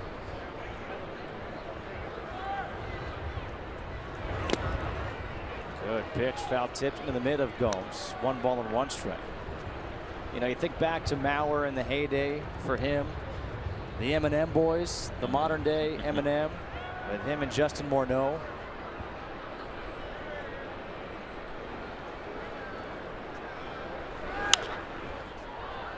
I mean, they were such a dangerous combination in that lineup for Ron Gardenhire and the Twins. Oh, especially for right-handed pitchers to try to come in with those 2 guys and to do it at the Metrodome, of course. That ballpark was a really good ballpark to hit in. It was a really nice combination that they had in the middle of that lineup. 1 ball, 2 strikes here to Mauer. And Kluber tries for the breaking ball. Mauer holds up. 2 balls and 2 strikes. And very similar personalities, too. I spent a spring training with the Minnesota Twins back in 2005, both of those guys. All right, who did you not spend time with? There's a couple of teams. You know, I played in the same organization as Byung-Ho Park with the Nets and Heroes. He was in the minor leagues when I was in the big leagues there. If you can believe that. But my point was very similar personalities, I think, with Joe Mauer, Justin Morneau. Very simple guys, you know, not a lot of excitement to them. Everything kind of even keel. Obviously great ball players as well, but a lot of similarities between the two. Nunez on deck. 3 balls, 2 strikes to Mauer. The payoff pitch from Kluber. Fastball on the outside corner, called strike 3. Mauer thought it was ball 4. Has a couple of words for Angel Hernandez. But that is strikeout number 5 for Kluber. Well, this is a backdoor cutter from Corey Kluber. As you see the setup away, ball starts off the plate. Now, Young Gums moves that glove just a little bit. And for me, that tells me that it was probably a ball, and he wanted to give Angel Hernandez just a little bit of a better look. You see him bring it back right there? I think he worked Angel Hernandez. I think Joe Mauer has a pretty good argument there. That's probably a ball. Since 2014, would you have guessed that Corey Kluber is number 3 in Major League Baseball among strikeouts for pitchers? Since 2001, I missed it. 14, I would not have guessed that, actually. I know we would have been and up you're there. Good on trivia. I would have put him top 10, but I definitely would not have put him top 3. You know, he's been sneaky good over the last couple of years, without a doubt, and he's been a guy that can absolutely rack up some strikeouts. Speaking of strikeouts, number 2 on that list was Max Scherzer, who struck out 20 in a game this week. And I don't know if you saw the picture he took on Twitter, but he had a picture as he was standing on the corner of 20th and K Street in D.C. No, that's pretty cool. Which, listen, striking out 20 guys is pretty cool. We've only seen it 5 times in Major League Baseball, done by 4 different guys. Roger Clemens, of course, did it twice. I was at 2 of those games. I pitched in the one that Roger Clemens struck out 20 back in 1996 and was sitting in the bullpen as a member of the Astros when Kerry Wood did it in 1998. Look at this swing. Did you see that? That is, I mean, that is the most Eduardo Nunez swing I have ever seen. If you know him at all, and I'm not even joking around, I did play with him in winter ball a couple of years ago. He's a goofball, man. There's something a little strange about him. I mean, that is fantastic. He just keeps the hands back and fights off a tough pitch, but you see him smiling because if you know that guy, you know that is the most Eduardo Nunez swing ever. Come on, Justin, here it comes. I was ready. I stood chance. up at least. Unlike you, who just sat here. I knew you were going to catch it. I knew you had me. Let me guess, you couldn't catch it because he was your teammate? No, of course I could. I mean, I'm more worried about making a fool of myself trying to catch that ball. The 1-2. Nunez didn't look good on that swing against Kluber. But the damage was done here in the inning. The first Major League home run for Juan Centeno. And the Twins go on top 2-1.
Yan Gomes takes the first pitch from Ervin Santana outside for ball one. 2-1, bottom half of the 5th inning. Twins now leading the Indians. For those of you just joining us on FS1, these teams have played 4 times this year. They have split the 4 games, and each of the 4 games have been decided by 1 run. And what do you know, but we've got ourselves a 1-run game. 2-0, fouled back, 2 balls and 1 strike to Gomes.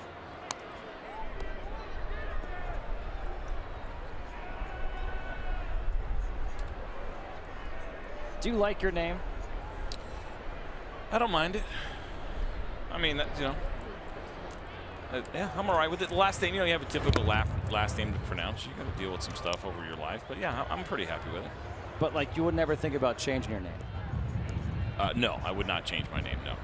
Because Ervin Santana did change his name. That's right. Ervin Santana, his given name was Johan Ramon. 2-2 line drive, and Dozier's in a perfect spot to make the catch, and even in that spot, he almost got his head taken off. The Budweiser game summary. Kluber, Santana dueling here, but Ramirez had the RBI single in the 4th to give the Indians a lead. Then Centeno with his first career major league home run in the 5th, a 2-run shot that has given the Twins the 2-1 lead. But going back to Ervin Santana, was given the name Johan Ramon when he was coming up in the minor leagues. There was a guy for the Twins named Johan Santana who is a pretty good pitcher. I heard of him. And he said, I don't want to be confused with that Santana. So he didn't go with Ramon. He just chose Ervin. Because, quote, I like the name Ervin, which is fantastic, because we do see sometimes, right, where people will take their middle names if you have somebody else in your family that has the same first name and last name, and so you go middle name.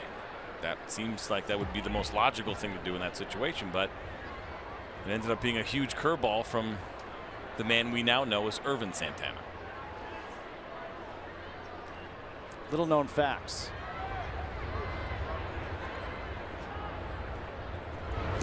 Oh, 2 is bounced in the dirt to Naquin, who had the infield single his first time up. 1 ball and 2 strikes.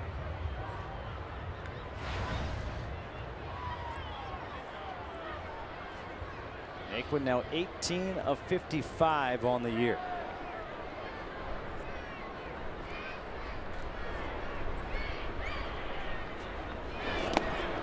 Breaking ball, 2-2. You mentioned earlier the 3-ball counts and the full counts that we've seen from Ervin Santana today, but the pitch count not terrible at 77 right now through 5. If you can get through this inning without using too many pitches, that's not bad considering all those 3 chip shots. Broken bat flare to second past the diving Dozier, and a base hit for Naquin. He's now 2 for 2. This is what is so great about the game of baseball. Yan Gomes hit an absolute missile in the same exact spot that Naquin hit this ball. He breaks his bat, he catches it on the hand. You watch it there, the replay, it looked like he actually hit it twice, but it was the same exact spot, but he barely hit it. But because of the shift and where Brian Dozier was playing, it ends up turning into a base hit. Yan Gomes had the better at bat of those 2, but he goes back into the dugout with an over.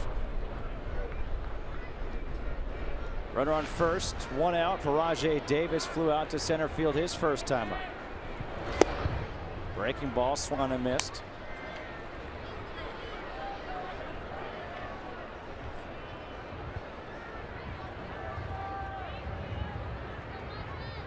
Ervin Santana pitching with a lead here in Cleveland. Something he hasn't done very often.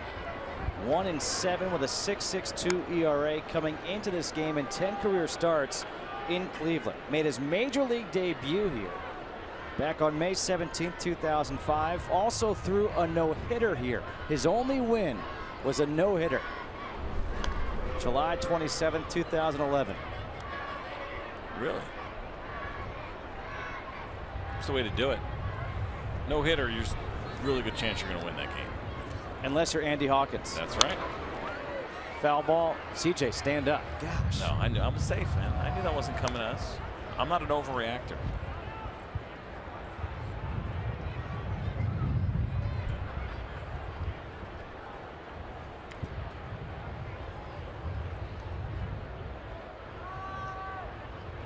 1 ball, 2 strikes here to Davis.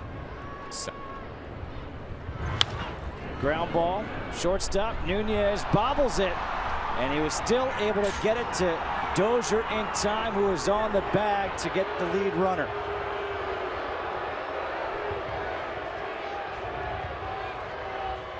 Or was he off the bag? They did call him out, and now Naquin is heading towards the dugout. We see the misplay here, and then tries to flip it with the glove, and the question probably is whether or not Brian Dozier's foot was on the bag when he finally got control of the ball. It certainly appears, as we see his left foot right on top of the bag. So absolutely, he is out at second. And I love that Nunez actually tried to flip that with his glove at that point. When you're that close, it's a very difficult play. You probably want to see him pick it up with his hand, or pick it up and just try to step on the bag yourself. Fielder's choice extends the inning for Carlos Santana. Out in front of that pitch, 0-1. Santana is 0 for 1. A walk, and he grounded into a 3-6-3 inning-ending double play back in the 3rd.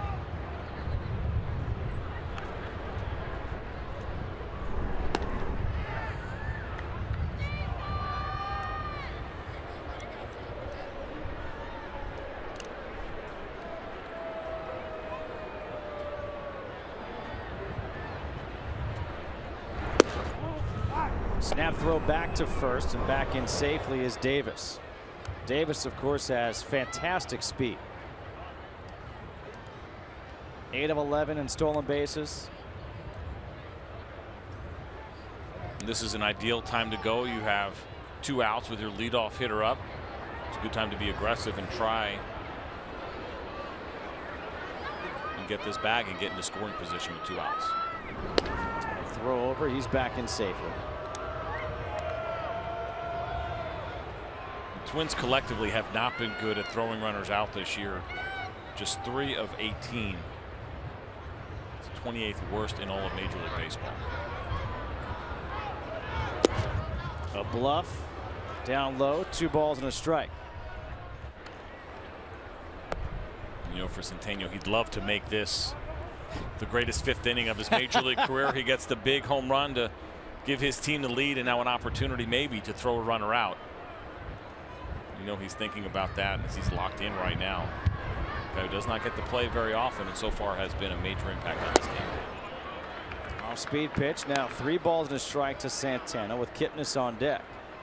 2 outs, bottom half of the 5th, 2-1 Twins leading the Indians. The Twins are looking for just their 3rd road win of the season. 2-16 on the road so far this year. There goes Davis. And Santana pops one up foul territory. Plouffe over by the wall there to make the catch, and that will do it. 1 man left on base. We played flat 5 here in Cleveland. 2-1 Twins.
Here at Progressive Fields in Cleveland, Miguel Sano, Trevor Plouffe, Young Ho Park. 3, 4, 5 in the order to face Corey Kluber. That works. And the first pitch is in there for a strike to Sano, who's 0 for 2, a strikeout, looking at a fly out to right.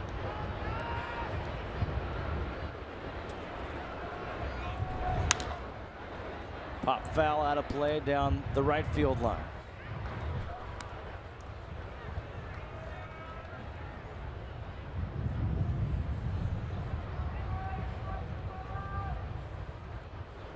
Kluber quickly ahead in the count, no balls and 2 strikes. Looking for a 7th strikeout, and he just got it. It's a great slider in that count. And Corey Kluber has really gotten it done this afternoon here in Cleveland. He's thrown the ball extremely well outside of one mistake. But Miguel Sano, a guy that he has been toying with the slider and the fastball. There's a backup slider there that Trevor Plouffe wasn't waiting for. There was an argument after this one from Joe Mauer, but for the most part, he has been very, very good. And look at this breaking ball right here. Miguel Sano just below the zone, enticing him to chase it through 5 1/3.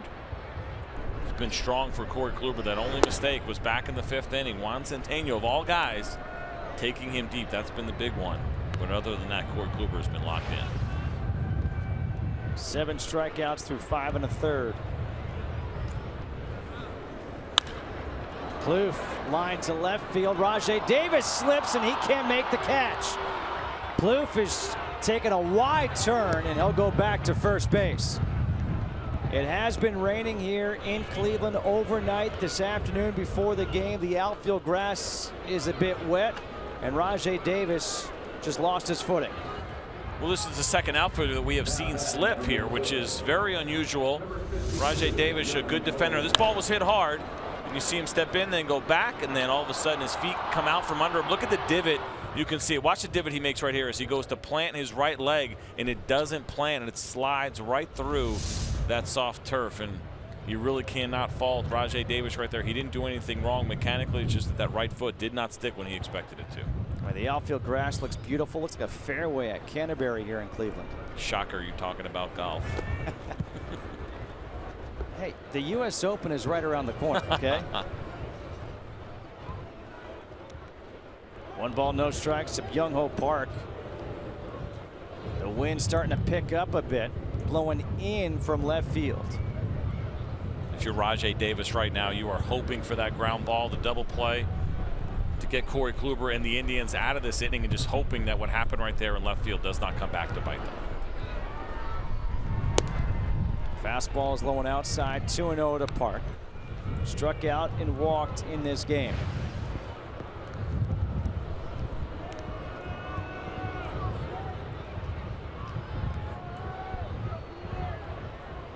The rain is coming.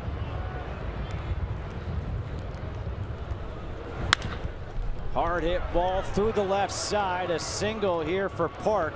And it's 1st and 2nd, 1 out in the 6th for the Twins.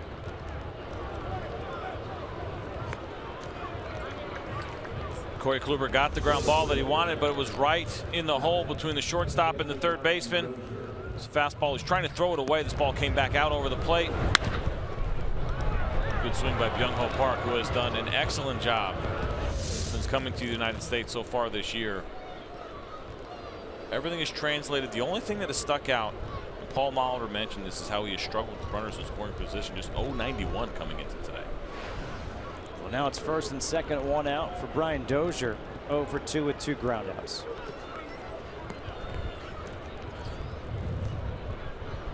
And now the home plate umpire, Angel Hernandez, wants to go out and speak with Ted Barrett, the crew chief.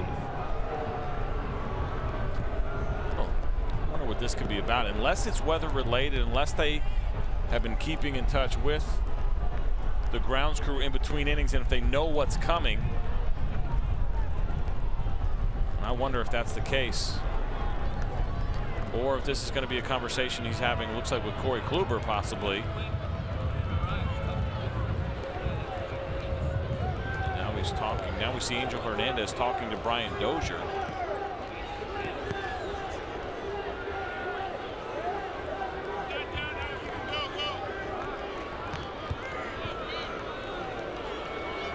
And again, Ted Barrett, Angel Hernandez talking things over. They're going to give Corey Kluber 1 or 2 warm-up pitches here just because they took a little bit of a break. Angel Hernandez, whatever it is that he wanted to talk to third base umpire Ted Barrett about, who is the crew chief, I figure it's only fair to give Corey Kluber a couple of pitches since he had to wait. Now, I'm not sure, I don't know, Justin, if this is about weather, if this is about something else. We saw the forecast was supposed to be rain, but it seemed to have backed off a little bit, at least for this window of the game. So I'm not sure what that was about.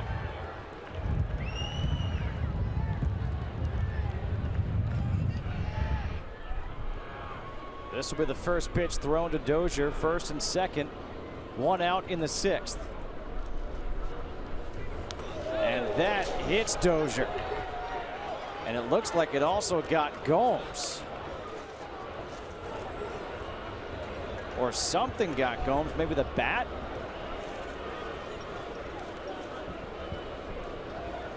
We'll get a look at a replay here. Fastball runs in, 2-seamer.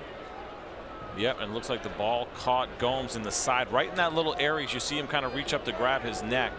Watch it bounce, and as Gomes turned his head to the right, he opens up his neck a little bit. It's got a sting for sure. So a hit by pitch loads the bases with 1 out in the 6th. And it was Eddie Rosario who got things going last inning with a single up the middle. And by the way, the rain has stopped.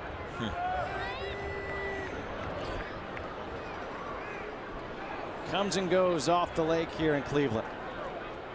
And the first pitch is foul tipped for strike 1.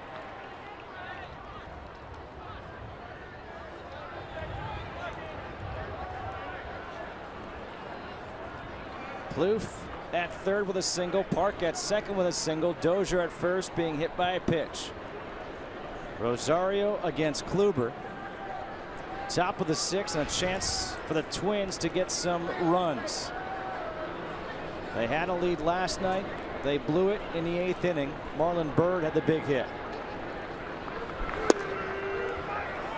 Remember, we talked about this in the open about Corey Kluber and what Terry Francona said will happen with him sometimes, cruising along like he has been today outside of the home run, and then all of a sudden there'll be a handful of hitters where a few in a row where he struggles a little bit, and that's the opportunity for a team to be able to get to Corey Kluber, because you don't want him to be able to settle back down. We see the pitch count climbing up here a little bit, but this is a big opportunity for the Twins to get Corey Kluber when he seems to be all of a sudden off his game just a little bit. 2 balls and 1 strike now to Rosario. 1 for 2, single run scored and a strikeout. See pitching coach Mickey Callaway. You don't be surprised. I also can call him a former teammate. Oklahoma City with the Texas Rangers, now the pitching coach here, and has been for the last 4 seasons, getting some action up now in his pen. Pop foul out of play. 2 balls and 2 strikes.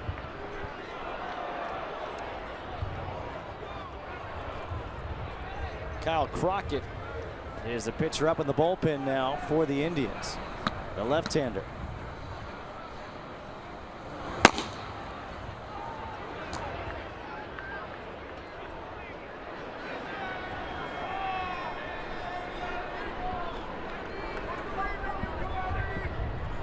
The 2-2 from Kluber. Ground ball. Shortstop Lindor to second for 1, to first. Not in time. Coming in to score is Plouffe. Rosario beats it out for the fielder's choice RBI. I will tell you that the fact that this was even close to being a double play speaks to how good Francisco Lindor is. This is a tough play right here. It's a slow roller. He has to wait for that last hop. Perfect feed to Jason Kipnis. And they did about as good of a job as they possibly could, as we see Rosario busted out of the box, not looking at the play, just running as hard as he can through first base, and he beats it out.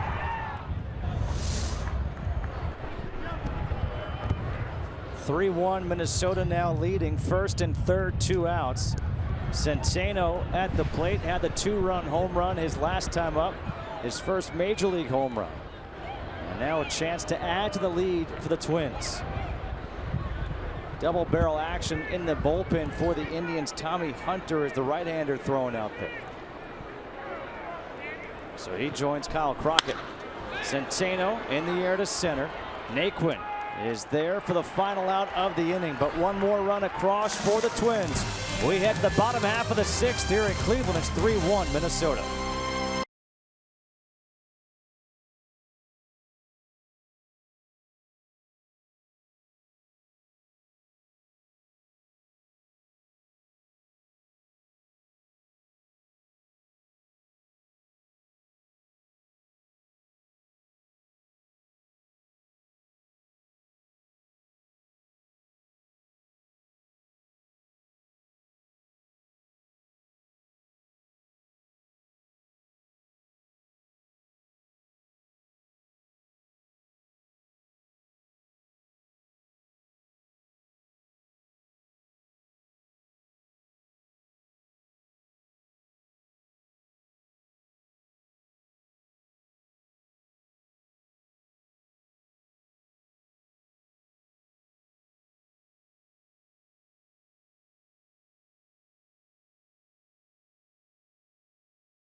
Indians. Trevor Plouffe, Eddie Rosario combining to score that run. It was a fielder's choice RBI. Irvin Santana against Jason Kipnis. And the first pitch is low and inside for ball 1. Kipnis 0 for 2, a couple of ground outs, both to first. A 3-6-1 double play and a 3 unassisted. Breaking ball in there, first strike, 1-1.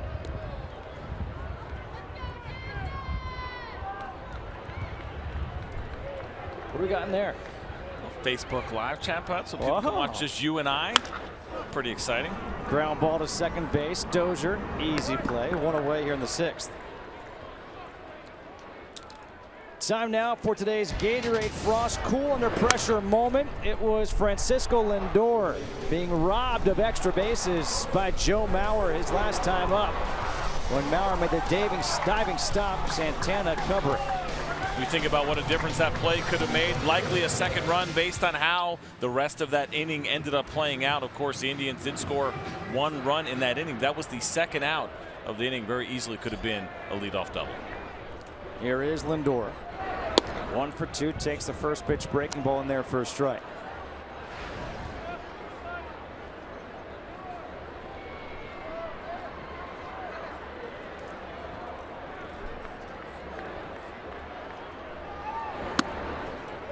One. You know, we showed the graphic before of all the young shortstops.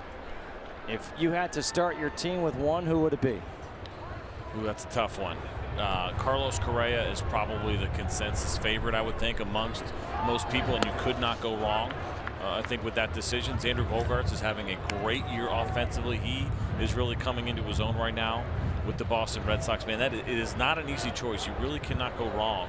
Francisco Lindor, I believe him and Correa will battle consistently for that Gold Glove Award each year, maybe potentially here for the next decade. But ooh, if I only had to pick one, who was going to be my guy? I tell you what, Bogaerts might be my choice right now. As dynamic as Correa is, and I think he's good, and I think he's got MVP potential in him. Xander Bogaerts this year has really exploded. He's having a huge year.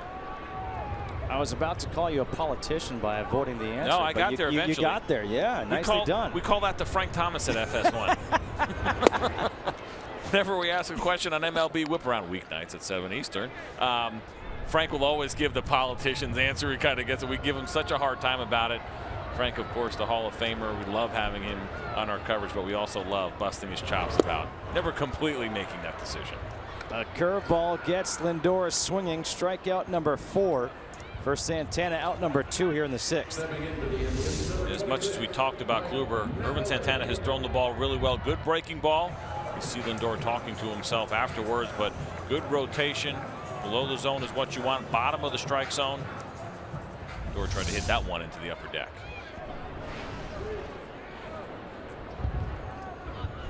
Good line for Santana. Now faces Napoli. Napoli doubled off the center field wall. One hop the center field wall his last time up. Came around to score the only run for the Indians on the RBI bloop single by Ramirez.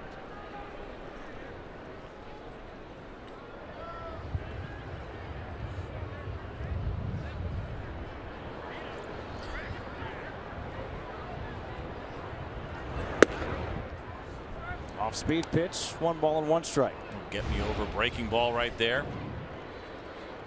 from Santana. When you're behind in the count like that, 1-0, you're facing a fastball hitter like Mike Napoli. It's almost an easy way to steal a strike. He's not interested in that breaking ball with nobody on base. Out in front of that pitch, 1 ball and 2 strikes.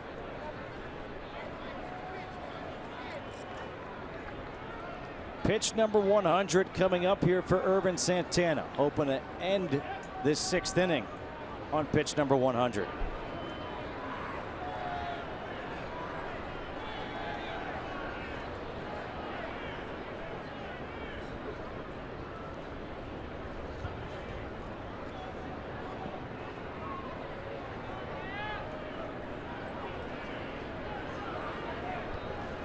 Now it seems Irvin Santana and Juan Centeno are having a little bit of an issue. I don't think it's on pitch selection, but maybe on pitch location.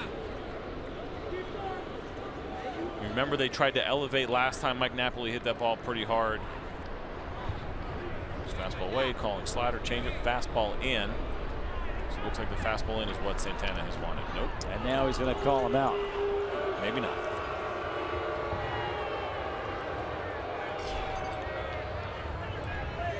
Progressive Field here in Cleveland, Ohio. Minnesota Twins, Cleveland Indians, Justin Kutcher, CJ Nikowski. Our statistician, Andy Bonjean. A lot of time has passed since Irvin Santana has last thrown a pitch. Yeah. You start to wonder a little bit about the sharpness. Goes to the breaking ball. And now it's 2 balls and 2 strikes. And you can see why it took him so long to get there. He actually wanted to throw a front door breaking ball, which is kind of a dangerous pitch. Not a great strikeout pitch for Santana, for me at least, not against Mike Napoli. Now they'll try to do something, throw something away here. In the dirt, now 3 balls and 2 strikes. You just don't see that too often, what he was trying to do there. A front door breaking ball right on right. You just don't see it too often. It's a freeze pitch. Mike Napoli is probably the wrong guy to try to go there, and I think that's why Santana was so reluctant and so confused as far as what Santana wanted to do. 7th full count of the game for Santana. And the 3-2 rings him up on the inside corner. Napoli thought he had ball 4. Strikeout number 5 for Santana. He strikes out the last 2 batters of the inning. We're through 6, and it's 3-1 Twins.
9-1-2 in the order here for Minnesota. Top of the 7th. Santana against Kluber, trying to bunt for a base hit and bunts it foul. Danny Santana against Corey Kluber. Santana 0 for 2, a pop out to short and a fly out to left.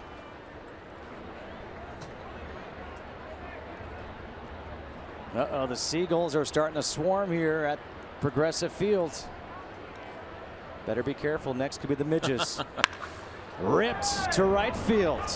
Marlon Byrd going over. This will go all the way to the wall, and Santana will be in with a leadoff double. His 4th double of the year, and the Twins are back in business. It's been interesting to see the bottom of the order and some of the damage that they have done. And now Danny Santana batting 9th in this lineup. This is a breaking ball that does not break very much. That's a backup slider. You don't do it intentionally. You're trying to throw that ball down and in, get some downward action on it, and that ball just spun.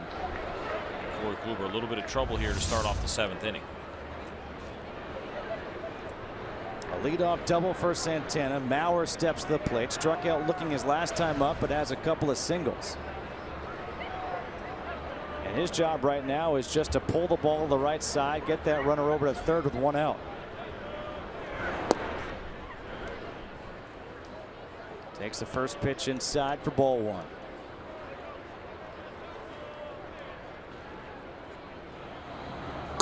Tommy Hunter continues to throw out there in the bullpen for the Indians.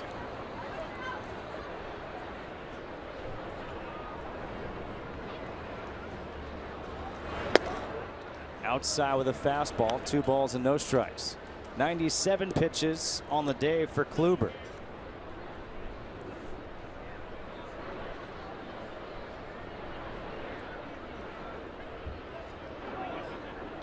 Corey Kluber has gone over 100 3 times with the high 111. Just back on May 4th. Now 3 balls and no strikes. When you were a starter, did you ever pay attention to pitch counts? No.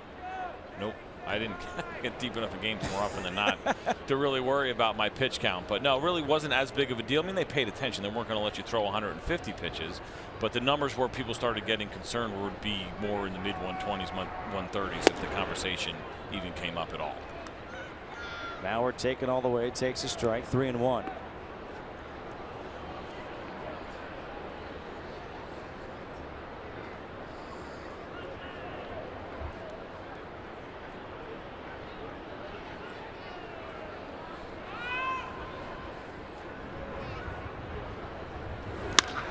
Ground ball, second base. Kipnis makes the play. Mauer does his job. Moves Santana over to third with 1 out. Well, it is play ball weekend across Major League Baseball. Kids are taking over Major League Baseball parks as part of the inaugural play ball weekend. MLB will distribute 320,000 play ball plastic bat and ball sets. The Indians hosted a clinic before today's game featuring players and local Cleveland RBI youngsters. They did not hand out popcorn, but that doesn't mean you can't have someone to come out to the ballpark. What a great initiative here from Major League Baseball, and love the idea of encouraging kids now more than ever, right? Looking at electronics and staying in the house more than they probably should. So I love baseball trying to do their part to get kids outside, to get them playing. There's an initiative, a strong one, to try to get young kids playing this game as we see some of the participation levels start to go down. So a fantastic idea here by Major League Baseball. Infield is in with 1 out in the 7th for Nunez. Struck out his last time up. He's 0 for 3. Just trying to get one to the outfield right now. Lays off that pitch. 1 ball and 1 strike.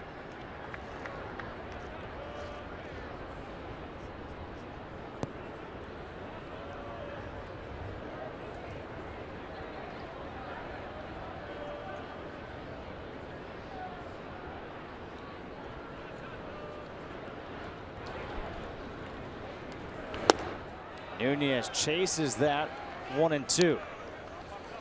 You never know what you're going to see at a Major League ballpark. That's the best part of coming to games, and you never thought that you would see this from Eduardo Nunez.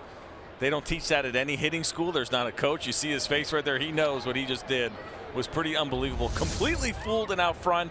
Somehow found a way to foul that pitch off. Outside, it's 2-2.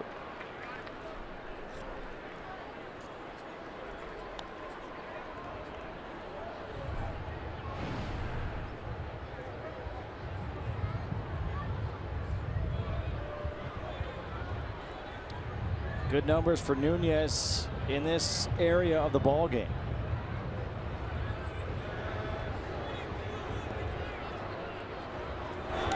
In the dirt, Gomes able to locate the ball.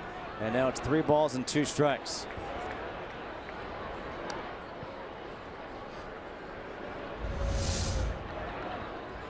Good job by Yan Gomes. You talked about earlier, Terry Francona talking about struggles at the plate, not carrying over. You're in a big situation. You got a runner at third. It is fantastic as a pitcher when you know you can, with confidence, throw a breaking ball in dirt, try to get a strikeout. When you have a catcher back there that you feel comfortable with, that you know is going to be able to block that ball. Good job by Yan Gomes. 5th full count for Kluber. 3-2 in the air, right field. Bird over by the line. Makes the catch in foul territory, tagging is Santana, and he will score. So the sacrifice fly by Nunez, and now it's 4-1 Twins. Marlon Byrd has a pretty good arm, and you saw him try to make a spin throw here. And if you're wondering, should he have let the ball drop and thinking about this run coming across the board, would it have been a foul ball? That ball is way too close. That's not even an option here for Marlon Byrd. And had this throw not been up the line, we might have had a much closer play at home plate, but it was up the line by about 10 or 15 feet. And for the Twins now, putting that 4th run across the board is a big one. Base is now empty for Miguel Sano. And the fastball is inside for ball 1 from Kluber. Sano is 0 for 3, a couple of strikeouts, 1 swinging, 1 looking, and also a fly out to right.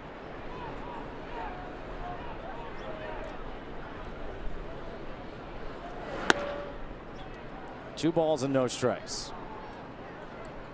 Corey Kluber has had Miguel Sano completely off balance, guessing wrong.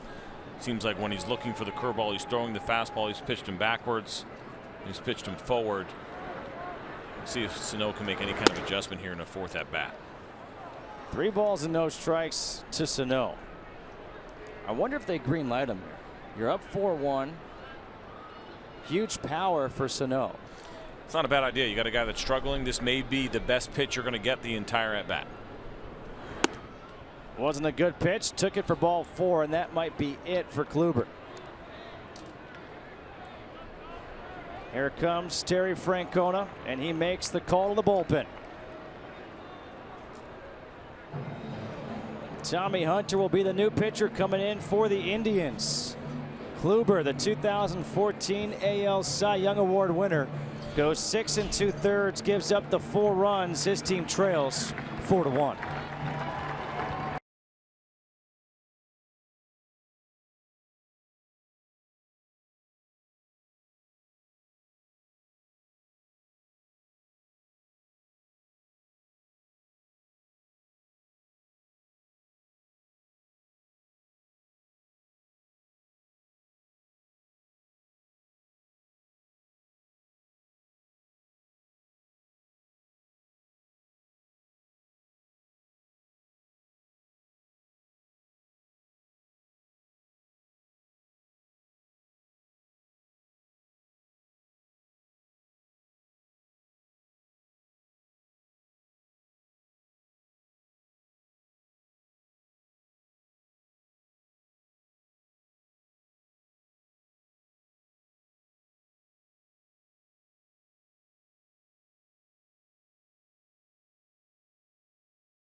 Live streaming sports service delivers everything you have come to expect and more. Watch every out-of-market game live in HD on over 400 supported devices. Visit MLB.tv for details.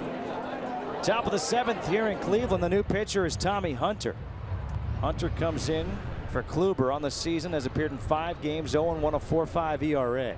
Opponents hitting .313 against him, and he starts off Trevor Plouffe with a breaking ball for strike one. Excuse me. Trevor Plouffe singled his last time up, came around to score on the RBI fielder's choice by Eddie Rosario.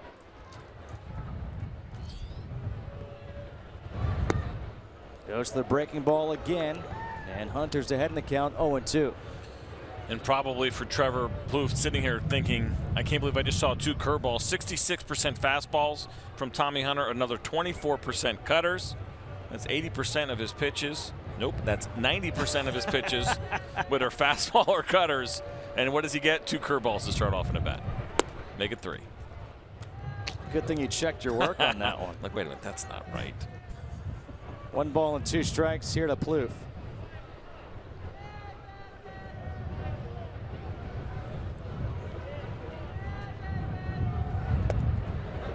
By the way, it is May 14th, right? It is. Doesn't feel like it here. No, it certainly doesn't in Cleveland. And it was nice yesterday when we got here. The weather was actually really nice. Today, not so much, but the rain has held off. That's the good news. A couple of days ago, it was looking like 80% chance of rain during this game.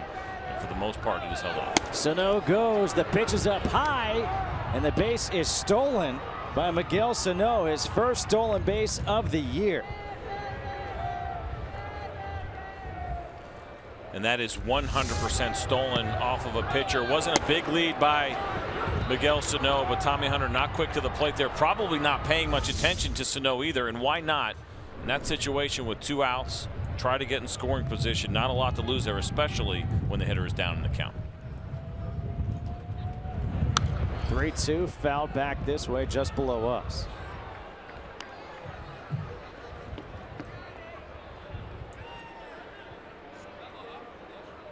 Sano had the walk against Kluber. That was the last batter of the game for Corey Kluber.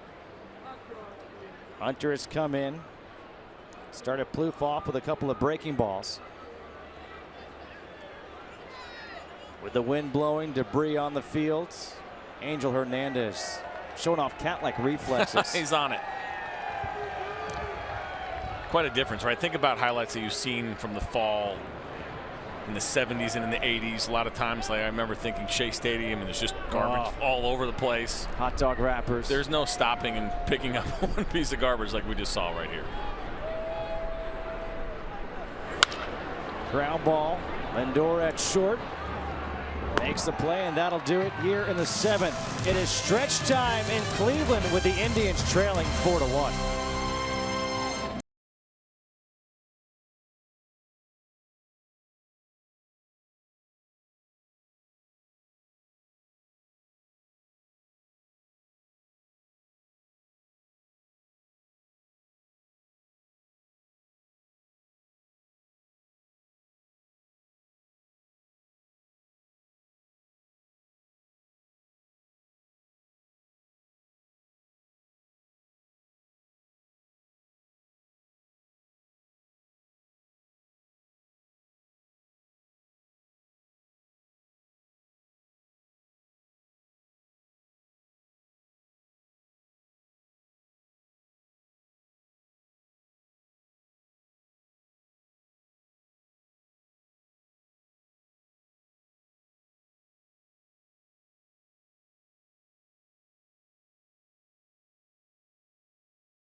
MLB is back next Saturday, starting with the D-backs taking on the Cardinals in the game you can only see on FS1. CJ and I will be there for that one. Then on Fox, it's the return of Baseball Night in America, featuring some of the best teams and rivalries in baseball. That big one, the Cubs and the Giants. Nationals, Marlins, Rangers, Astros. It all starts next Saturday on FS1 and Fox, or watch live on Fox Sports Go. A new pitcher into the game here for the Minnesota Twins. It is Michael Tonkin. 15 games on the season, a 101 record, 2.04 ERA, 17 2/3 innings, 19 strikeouts in those 17 2/3 to just 7 walks and a 215 opponent batting average. And he'll face Ramirez, Bird, and Gomes here in the 7th. And the fastball's in there for strike 1. This has been a weak spot here for the Minnesota Twins. Just 2 saves on the year. That's last in the American League, tied for last in all of Major League Baseball. The ERA at a 4.49. That's 14th in the American League. It has been a struggle for this bullpen right now to hold leads. Now, they haven't had a ton of them, but when they get those opportunities, they have struggled to hold on to them. So certainly with 9 outs left to go, the Cleveland Indians have to feel comfortable at least that they have a chance to get back in this game. Pop up foul territory. Plouffe over by the wall will make the catch for the first out.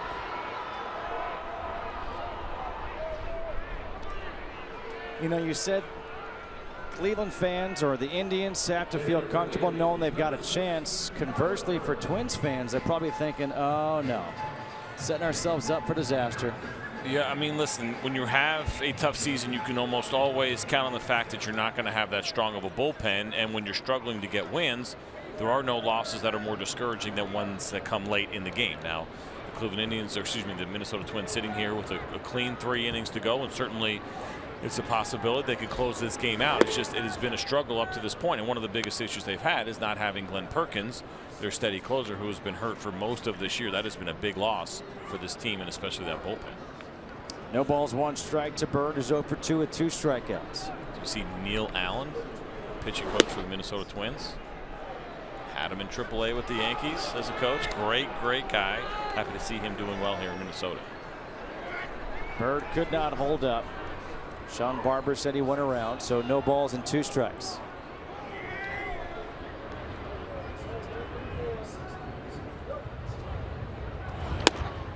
Outside with a fastball at 94. 1 ball and 2 strikes here to Bird.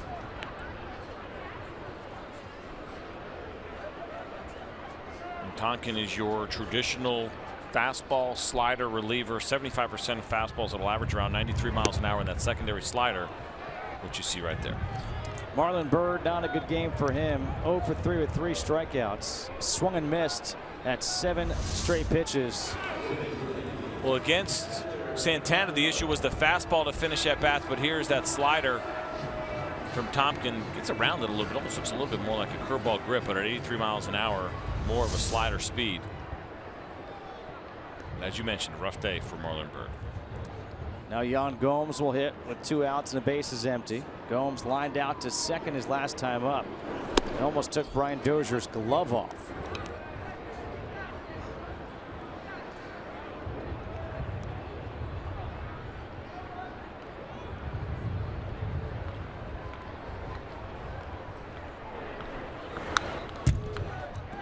No balls and 2 strikes.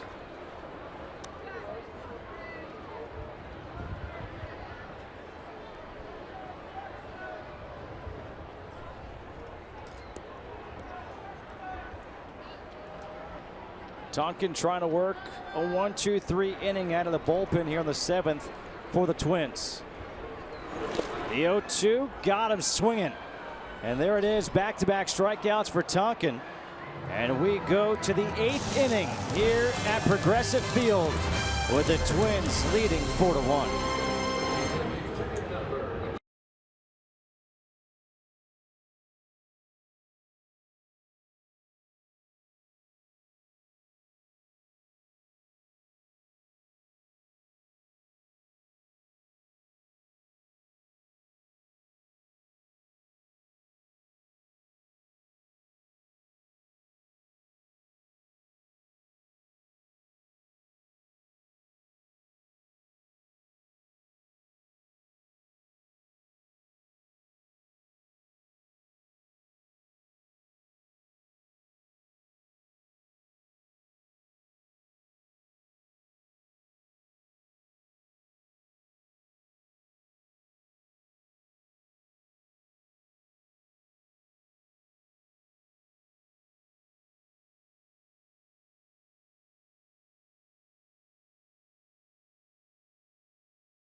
You go inside of the bar. Watch the game from there. Not a bad place at all to be right now. Not an option for you and I at the moment. Byung Ho Park will lead things off against Hunter in the 8th, and he takes the pitch outside for ball one. Park singled his last time up, has also walked and struck out.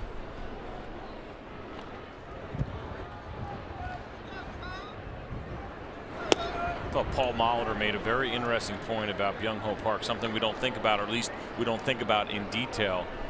Most of these pitchers, almost all of them, he is seeing for the first time ever. Now, we saw some guys in spring training, but now that the season has started, he is seeing guys for the first time. The advantage almost always goes to the pitcher in that situation. But not only that, he is seeing guys at a level that he is not used to seeing. I played in Korea for 2 years. You don't see the velocities that you see here, right? That's been all the talk about Major League Baseball, how hard these guys are throwing, and the guys that we bring out in the 7th, 8th, and 9th inning.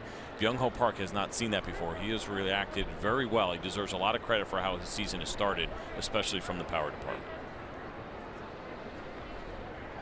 His numbers coming into today's game was .245, 9 home runs, and 15 RBIs. You mentioned it. Molitor said the one area that he hasn't done what he would like to do is perform with runners in scoring position.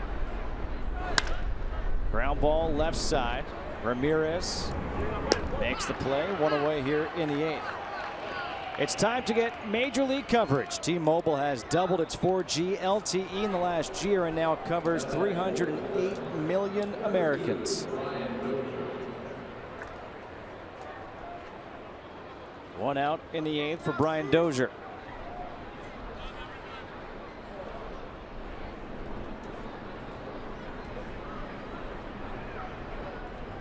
Dozier was hit by a pitch his last time up.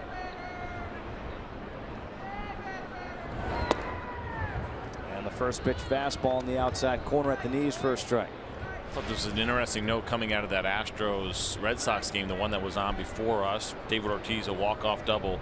It was the first game ever in his career. He's played in 2,291 games. Dozier in the air, center field. Naquin going back. He makes the catch on the warning track for out number 2. And in that time, in all those years, all those games, he had never had a double, triple, and a home run in the same game. But he did that today. A single away from the cycle for David Ortiz. Everyone asks, do you think he will really go through with the retirement? I do. I believe that he's probably a man of his word. I think there's some people in the Red Sox front office and in that dugout that would like him to consider it and think it over a little bit longer, because he has been incredible this year. Eddie Rosario, 2 outs here in the 8th. Big swing and miss.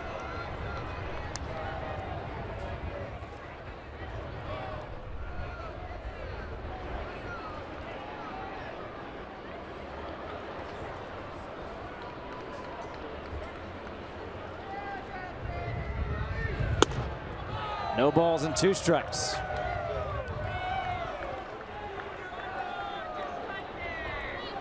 Rosario had the RBI fielder's choice in the 6th. A single and a run scored in the 5th and a strikeout back in the 2nd.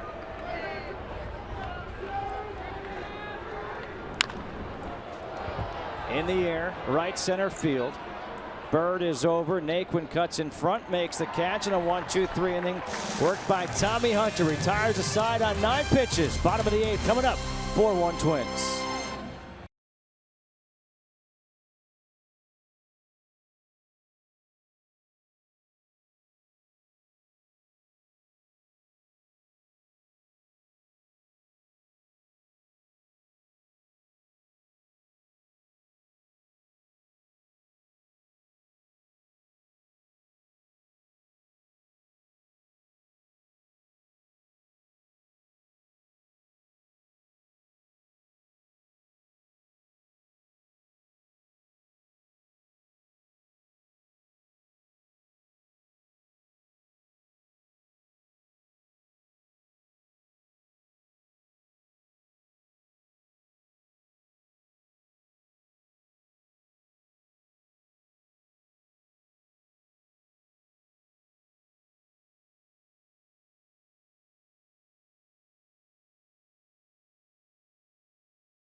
And now, greater coverage of baseball sponsored by T-Mobile. The job that Ervin Santana did today for the Twins. 6 innings, 5 hits, a run, 1 walk, 5 strikeouts. I think it was most impressive for me, Justin, the pace that he kept the entire game. Even though he put himself in a couple of 3-2 counts, we kind of kept track of that. He didn't let it get away from him. You see just the 1 walk. A lot of times, obviously, getting into those full counts would lead to more walks, but Ervin Santana did an excellent job today against the Cleveland Indians lineup. And the new pitcher in the game for the Twins is the right-hander Ryan Presley, appearing in his 18th game, 1-2, a 5.03 ERA, 19 2/3, 20 strikeouts, 12 walks. The 12 walks, a disturbing number out of the bullpen. And he faces Naquin, Davis, Santana. 8-9-1 in the order for the Indians with a 3-run lead.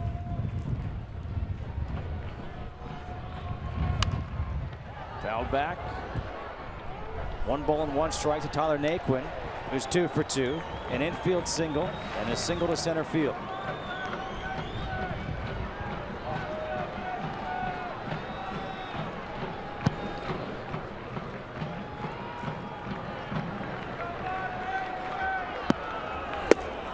Good fastball on the outside corner, 1-2.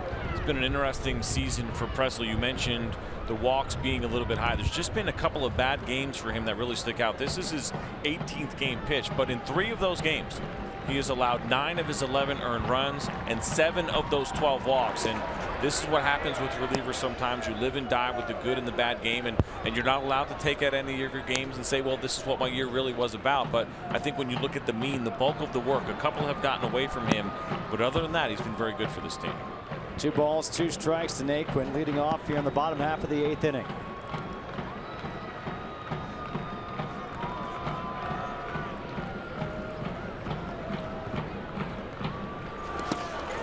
Bounced about 55 feet. And Centeno is kind of walking around. Those aren't fun. They aren't fun, and I think that's a case of trying to throw too good of a curveball, going for the strikeout on the 2-2 count. Obviously, that one was not near the strike zone at all. 2-2, you don't want to go 3-2. You want to finish the at-bat. That should always be the mindset, especially when you're dealing with a 3-run lead and nobody on. You don't want to put yourself in these 3-2 counts. Yet another 3-2 count on this day, and it's up high, and that should be ball 4. Apparently nobody knows. Sandy Alomar is standing at first base right now, believing that it is ball 4, and I was going to blame you, and I was going to blame our graphics people, but no, we had it right. Of course we had it right. Who am I kidding? How would I even think of doubting any of us here? You said before, I hope you're not offended by calling me small. Now I'm offended. Well, they had me tricked too. I thought I was following along pretty well. And now the rain starts to fall once again. The temperature seems to have dropped about 5 degrees or 10 degrees in the last couple of minutes. Rajay Davis steps to the plate.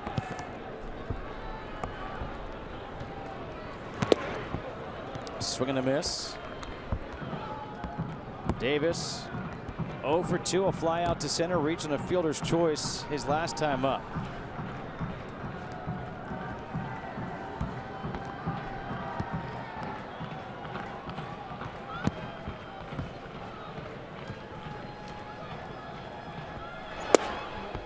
Good breaking ball. It's a tight slider. No balls and 2 strikes. Did you see Rajay Davis look back at Angel Hernandez and say that was a strike? And he knows it was a strike, but he wants Angel to think twice about it, even though it's getting late here, trying to buy himself one maybe later in the at-bat. Fastball doesn't get an opportunity later in the at-bat. 1 pitch later, he's gone. First out here in the 8th. And not the location that Presley was trying to throw to, but he'll take it nonetheless. He's actually trying to throw this fastball probably just off the plate on the corner. Instead, it comes back and even catches the inside corner a little bit, and I think catching everybody by surprise, especially Rajay Davis. Carlos Santana 0 for 2. Walk, a ground out, and a foul out to third. Fastball at 94 misses outside for ball 1.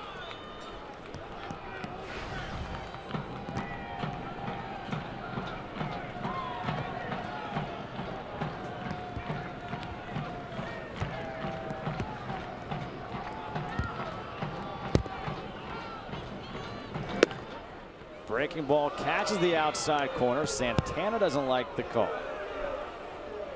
I think I'm going to agree with Carlos Santana on that one. This was a breaking ball that started off the plate. I don't think it ever came back and actually caught the corner. Carlos Santana, we talked about it. This guy knows the strike zone. He's walked as good as anybody over the last 5 years. I think he had a legitimate argument there. Big swing popped up in the infield. Nunez looking up into the rain. Makes the catch, 2 away.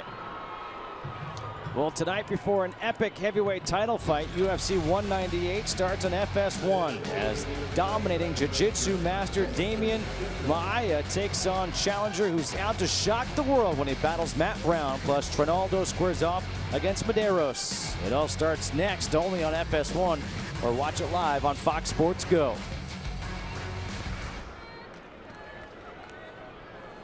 2 away now for Kipnis. Looking for his first hit of the day, 0 for 3 with 3 groundouts.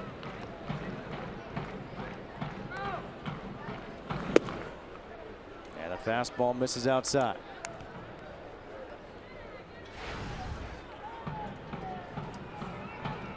Four runs on 7 hits and no errors for the Twins. 1 run on 5 hits and no errors for the Indians.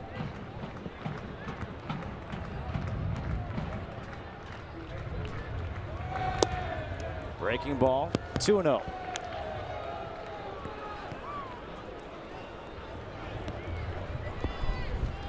I don't want to speak too soon, but give a lot of credit to weather.com. Their hour by hour was quite accurate. Not an easy thing to do here in Cleveland, that's for sure. Not with the lake effect. Fastball missing outside, now 3-0. I was going to say this would have been and can still be a pretty big out here for the Minnesota Twins as you think about trying to go into the 9th inning and splitting up the middle of the order. Of course, Jason Kipnis in the 2 spot. You can get this inning finished before you get to the middle. That would be an ideal situation. 3-0 taken all the way was Kipnis. 3-1. Lindor on deck. That middle of the order you talk about really is Kipnis, Lindor, Napoli.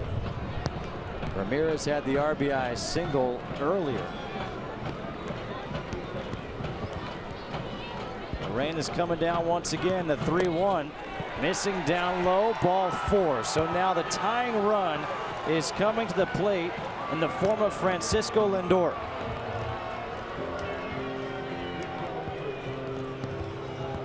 And I mentioned it earlier and it seems to be the case today, but as the rain starts to come down, but for Ryan Pressly it's been walks that come in bunches and runs that have come in bunches for him, and he is trying to avoid that right now. He's got his 2 outs, but it's been a couple of walks. I got to believe that the leash is going to be pretty short for him here, but trying to get out of this jam and not allowing the Cleveland Indians to get back into this game.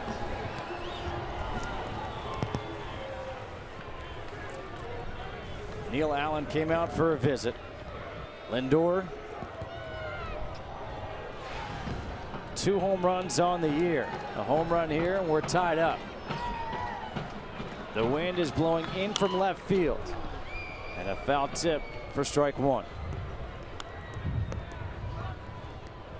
And just like that, the rain is gone. It's really unbelievable. I mean, it's blowing in the booth here. If you think we're protected, the answer to that is no. We are not 100% protected here in the television booth. And now it's just completely stopped. Breaking ball, and it's 0-2. Well, there's no doubt that so far for Pressly, the breaking ball has been the pitch that he can control. It's the one he's most comfortable with. You can see it, especially in this situation right now. He's trying to avoid solid contact. Even the strikeout that he did get on the fastball with Rajai Davis, he missed his location. Now, in 0-2 count, this is a great time to try to throw a fastball either up over the plate as a ball or off the plate and then set up that breaking ball. There was the fastball at 95, fouled back. It's a good job by Lindor fouling that pitch off, but still not exactly where Ryan Pressly wants to throw that pitch. If you're going to elevate, you got to get it up higher. If you're going to go off the plate, it's got to be at least a few inches in this situation and this count. It's raining again. Another 0-2. Again, the fastball fouled back.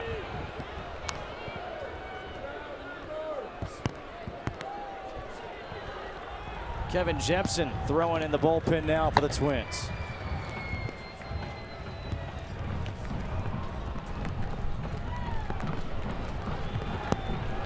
Breaking ball.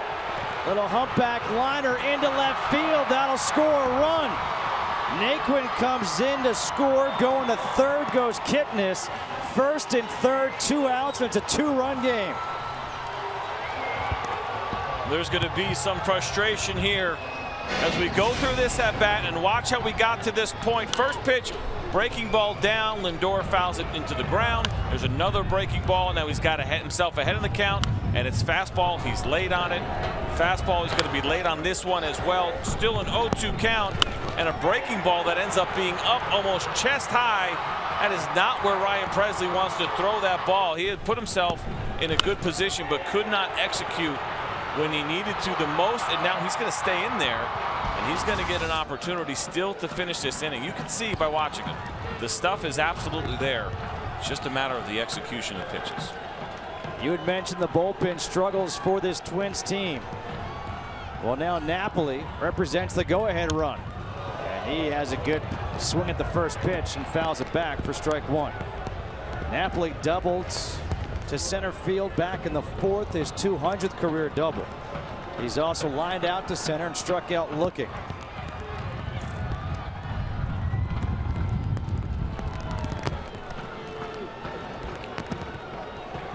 It's definitely coming down now with the wind whipping. Breaking ball, and it's 1 ball and 1 strike. And you can see Ryan Presley just kind of falling off that breaking ball a little bit early, and that's why he has stayed up in the zone, and I'm sure Neil Allen has picked up on that. You just want him to stay chest and face on the target a little bit longer to give him time to get that ball down consistently.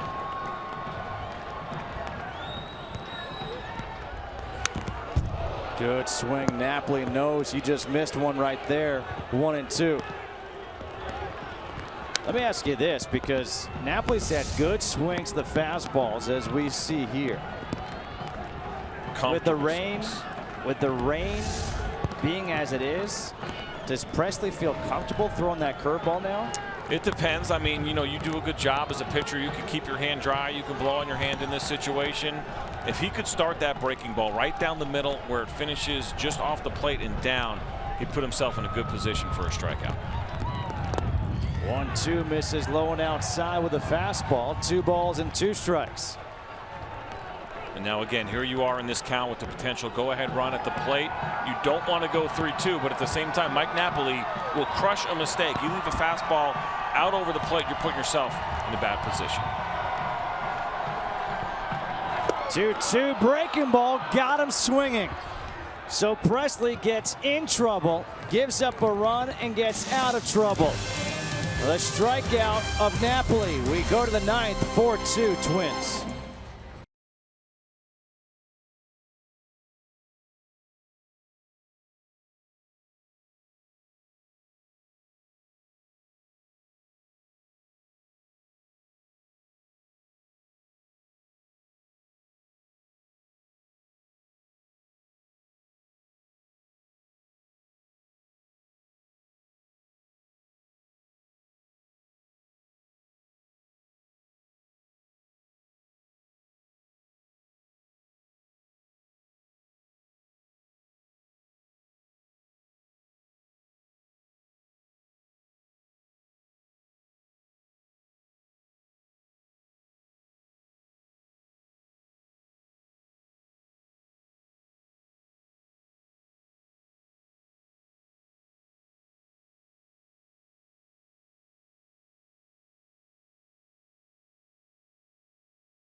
Napoli, Ryan Presley, that matchup, it was Presley who won in the 8th. This is a big moment in the game, and going pitch by pitch here, you see the good fastball location right out of the chute, but a hanging breaking ball now to even the count at 1-1. A fastball mistake that he probably got away with that Mike Napoli wishes he had back, and then we see one missed in the zone. And a breaking ball where the speed differential made the difference there. Wasn't the perfect location, but the speed differential was just enough to get Mike Napoli out front and Ryan Presley to get a huge strikeout. And now the third pitcher of the game for the Indians is the left-hander Kyle Crockett, appearing in his 7th game. No record, 2 2/3, 3 strikeouts, 1 walk. Opponents hitting 111 against him. And he will face Juan Centeno, the catcher, leading off here on the 9th. And the first pitch is in there for a strike.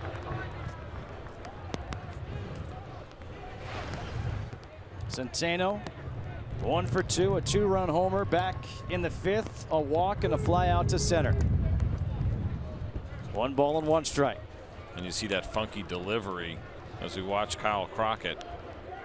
He's done a nice job here, just a little bit of time so far this year, just a couple of games pitched, but 167 versus lefties has not allowed a hit yet to a right-hander.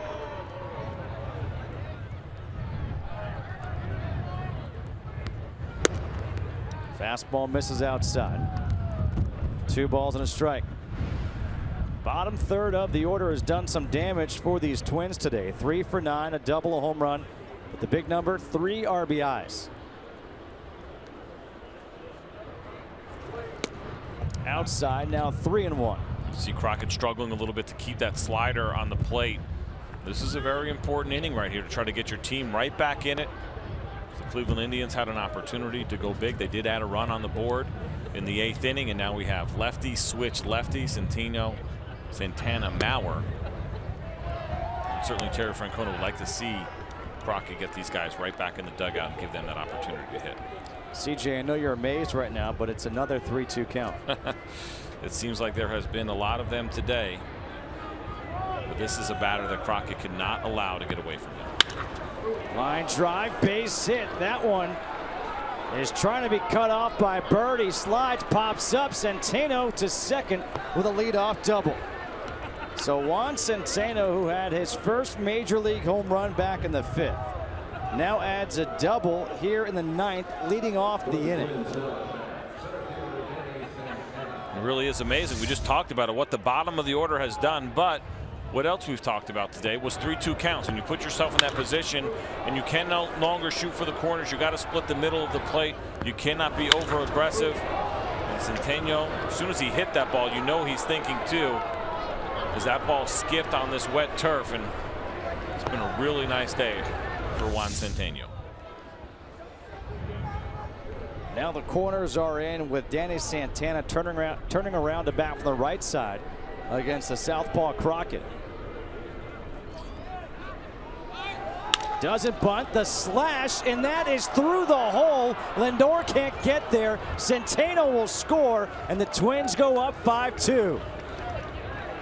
I love it. I love seeing that. You're expecting bunt, the bunt slash, and the base hit drives in a run. Well, we could see that coming from here because it was a half-hearted attempt by Danny Santana as he kind of went to square, but at least from this angle, which is much easier to see, that he was going to pull it back pretty quickly.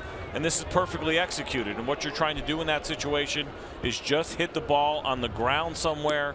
That is the approach, because you know the infield's in. You're trying to get infielders moving, thinking that they're covering the bunt. And the ball actually went off of Crockett's glove, and he had a chance to catch that. That obviously would have made a big difference on that play, but couldn't nab it and gets through for that base hit. And now a look over at Santana. The Indians got a run in the 8th. The Twins get that run right back here in the 9th. Still nobody out. On top of the order, Joe Mauer is 2 for 4 with a couple of singles.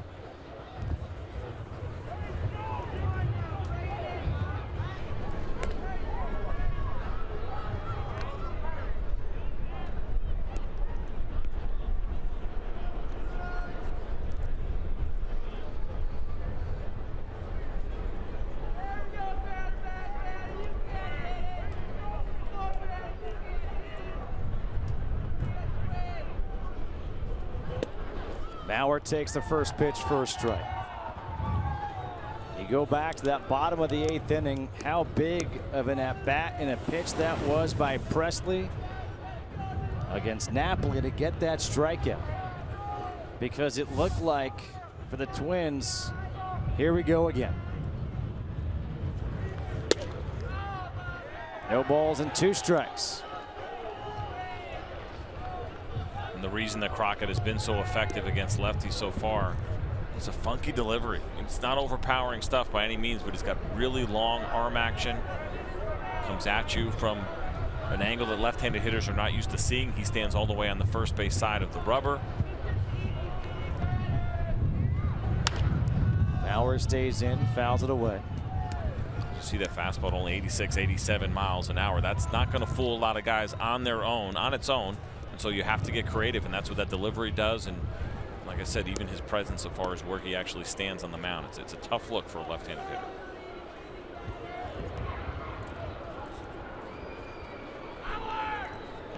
No balls, 2 strikes to Mauer. Runner on first is Santana after the RBI single.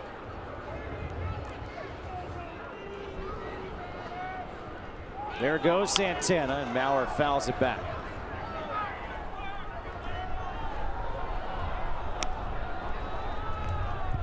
Major League Baseball's holding their first ever junior home run derby for kids 14 and under. Winners of local contests will have the chance to compete in the national finals during All-Star Week. Sign up now to host a local competition. Please visit jrhrd.com for more information. You going to compete in that? I think if I'm allowed to compete with a 14 and under group, I will. You could slide right in there, man. Nobody would know the difference. Another foul ball from Mauer. I was about to say that it's a good thing that didn't exist when I was a kid because I never hit a home run in my life. Really? It makes me not feel as bad. I haven't hit one since I was 12. I was a singles hitter, would steal bases, get some walks. No, and nobody appreciated on base percentage back then. No, I was so underappreciated. Yeah, I don't doubt that for a second. I would foul off pitches. Set the table for my teammates, Nice. but it went unappreciated. A lot of walks as good as a hit coming from your dugout when you're hitting. Because by that point it turned into a double or a triple. With Oh, really? base. I'll check you out, little Ricky. That's right.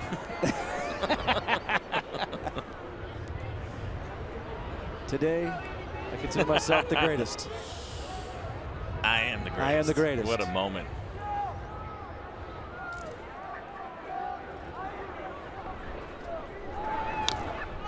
How about Mauer fouling off pitch after pitch? Well, he's hung in there. We've talked about him a lot today and the improvements that he's made from the last couple of years. And you can tell, we could see it here just in this game alone, how well he has been seeing the ball. And a lot of times it doesn't always mean hits, but how he's taking pitches, how he's fouling off tough pitches.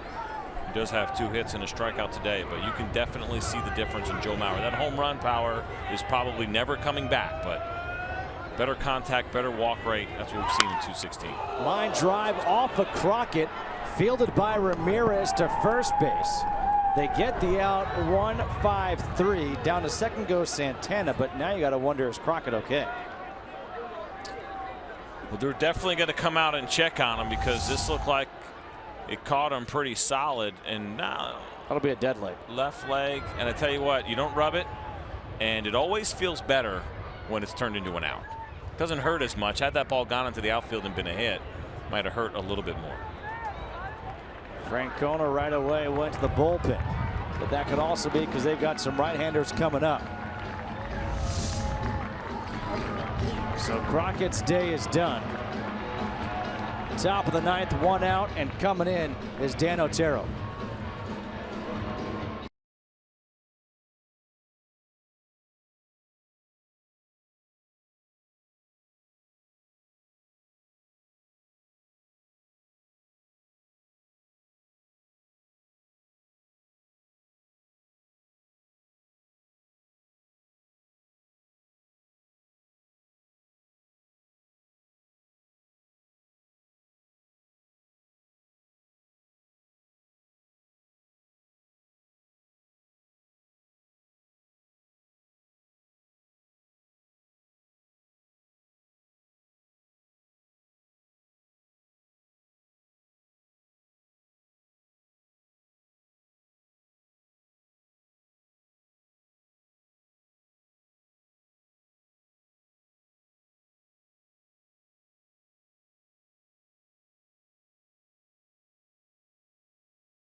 for right now. A new pitcher in the game for the Indians. It is the right-hander Dan Otero. 10 games, no record, of 1.59 ERA. Good numbers all around for Otero. And the first pitch to Eduardo Nunez misses inside for ball one. Runner on second is Santana. 5-2, Twins on top. And Otero, another arm coming out of this Indians bullpen. Not an overpowering arm, but it's fastball slider predominantly for him, relying on that movement, relying on keeping that ball on the ground. There is one on the ground. Lindor at shortstop, backs up for the hop, makes the play. 2 away as Santana had to hold at second. A 64% ground ball rate for Dan Otero, which is very high. And you need these kind of guys in your bullpen. It's not just about the hard throwing, powerful arms that we're seeing around Major League Baseball, but also as you build a bullpen, an ideal ground ball guy, a guy who can get you out of trouble with runners on base, get you that double play when you need it. Dan Otero is that guy for the Cleveland Indians. Miguel Sano walked and stole a base his last time in the 7th inning.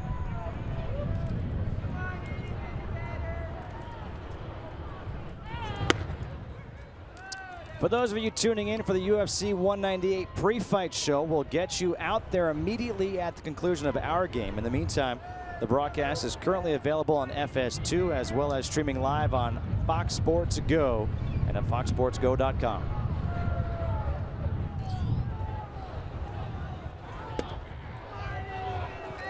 One ball and one strike here to Sano.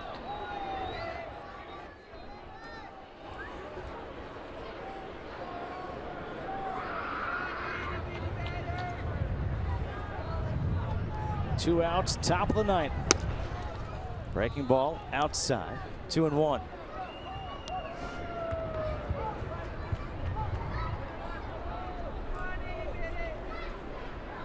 Sano has big time power.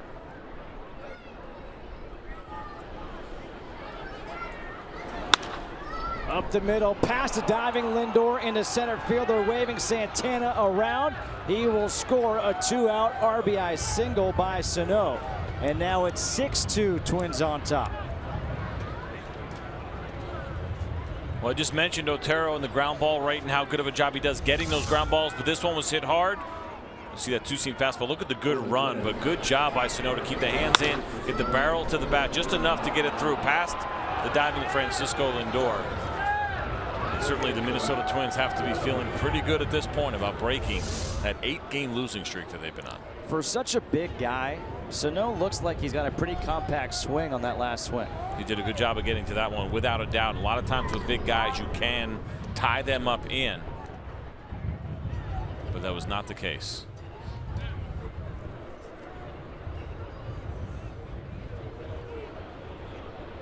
Darren Mastrani is the pinch runner for Sano.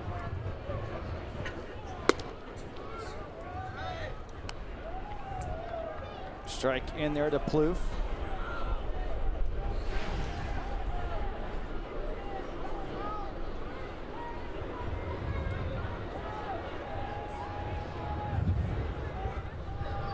Plouffe is 1 for 4, the run scored. Fouls it back, 0-2. You don't see that too often in ballparks anymore, but the Indians still have one of those nets where foul balls will get kicked back onto the net and actually roll back onto the field. That one actually got stuck up high, as you guys can see it right there to the right. That seems more like a throwback, right? It seemed like the old Yankee Stadium. Old Yankee Stadium. People with their nets and the balls rolling back. A lot of times the ballparks don't have the nets anymore. They let those pop-ups drop into the stands. As a fan, I like it better having the chance behind home plate to get a foul ball if they don't have the screen go all the way. Oh, absolutely. Without a doubt. I think that's probably why we've seen a lot of stadiums that don't have that anymore. It's $20 baseball, man. Everyone wants to get their hands on that. At the same time, I always want to be that guy at the old Yankee Stadium with the fishnet. You did, yeah. Well, you weren't a sweet kid? You didn't sit in the suites? No. I kind of had you pegged as one of those kids. When I was sitting in the bleachers kind of looking in, I thought that was you I saw sitting in the suites. Little jam shot to shallow center. That'll fall in for a base hit. Mastrani goes to third, first and third, with 2 outs here in the ninth.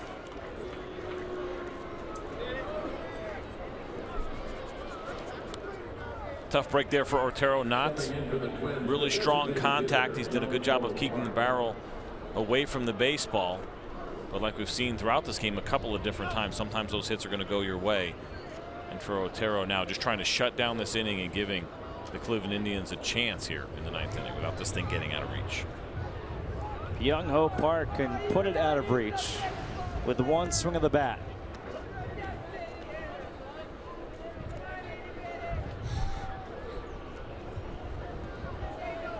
And it looks like the wind has actually changed directions.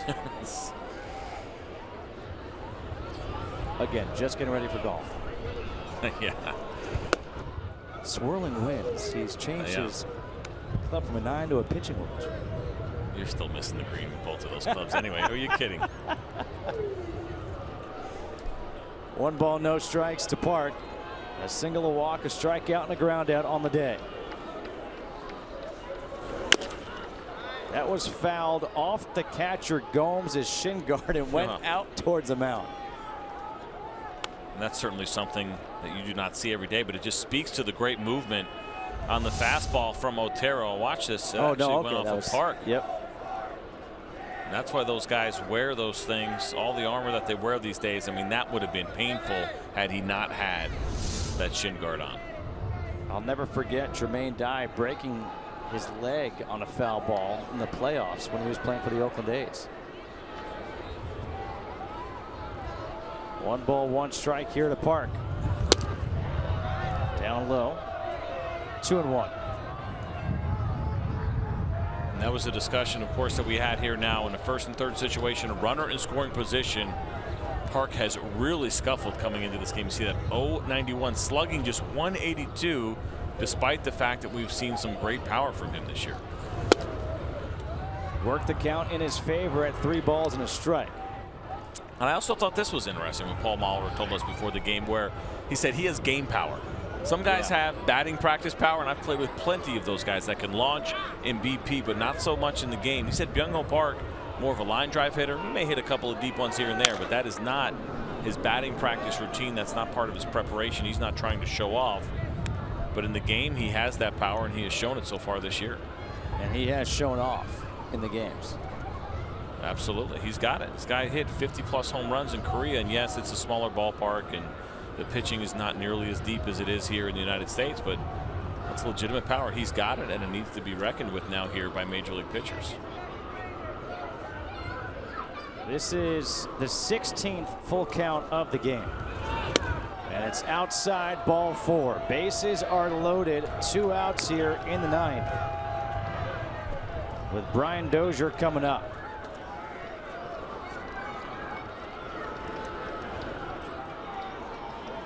Batting for the Twins, second baseman Brian Dozier.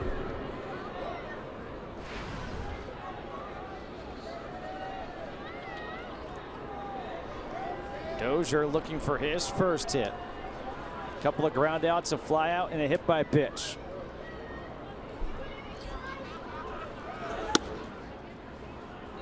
And Otero starts him off with a ball. 31 pitches this inning for Indians pitchers between Crockett and Otero.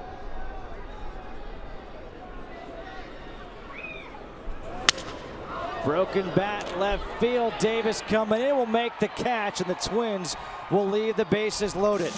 But they do get a couple of more insurance runs. The Twins trying to snap an 8-game losing streak. Bottom of the 9th, 6-2 Twins.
It's May 14th, but there is drama here in Cleveland. 6-2 Twins on top of the Indians, trying to snap this 8-game losing streak, trying to pick up their 3rd road win of the year. Kevin Jepsen is coming in. It is not a safe situation, but they don't care. They just want to win. Absolutely. You think about the losing streak, the struggles here for the Twins. We talked about the difference from where they are compared to a year ago. 4 games over 500 last year through 36 games. This year has not been the case. And so now an opportunity maybe to get something started here, get off this losing streak, win this game, try to get themselves back in it. They have a mountain to climb right now in the American League Central. Jose Ramirez will lead things off. Jepsen's first pitch fastball's in there for a strike. Ramirez had an RBI single back in the 4th, and he's flown out to left and fouled out to 3rd. Mastriani stays in the game in right field when he pinch ran for Sano. Fastball's outside, 1-1.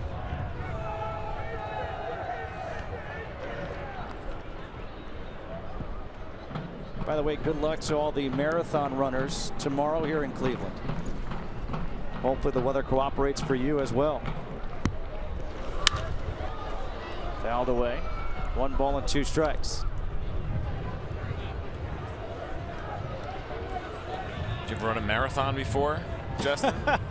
Half, quarter, 8th marathon, nothing? That was funny. That was a good one. I'm a sprinter. If there was a buffet at the end, you'd run a marathon, I bet.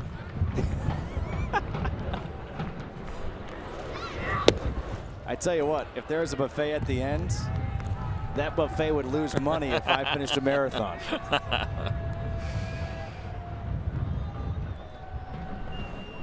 Two balls and 2 strikes. Skeeter Ramirez leading off the bottom half of the 9th inning.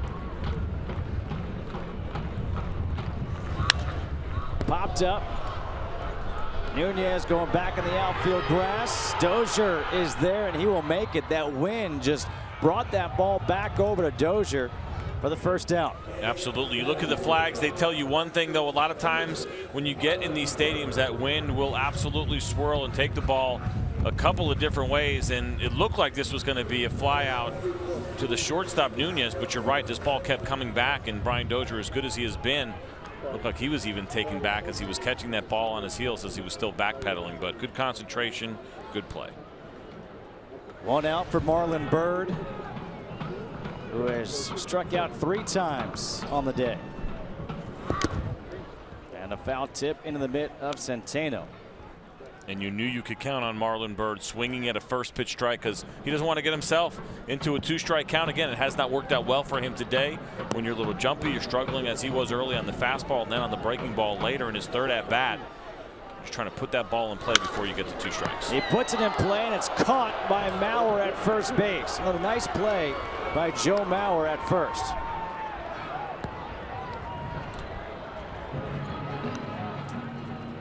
Well, that's the way it goes, right? 3 strikeouts, and then finally in your last at bat, you hit the ball hard. But there's Joe Mauer making a nice defensive play. He's done a good job at first. We talked about the play that he made earlier on Lindor back in the 4th inning, and he does it here again in the 9th against Marlon Byrd. And now the Twins are 1 out away from snapping that 8-game losing streak. Yan Gomes 0 for 3, a couple of strikeouts, and a line out to second as the rain starts falling once again. And the first pitch is bounced foul. No balls and 1 strike.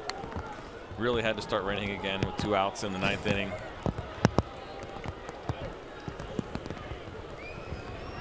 And now it's raining about as hard as it's rained all day.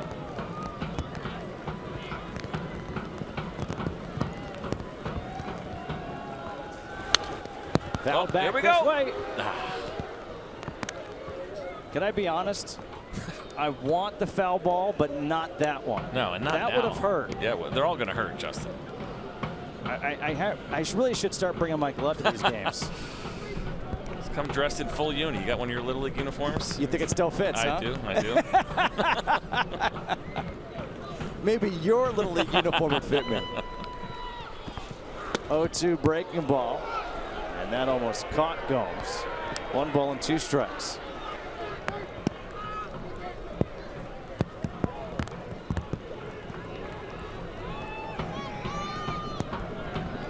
standing in the Twins dugout, ready to jump out, have the high fives and the handshakes.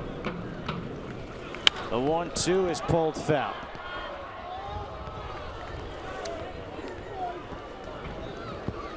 That's what you get for sticking it out in the rain in this weather. Good for you.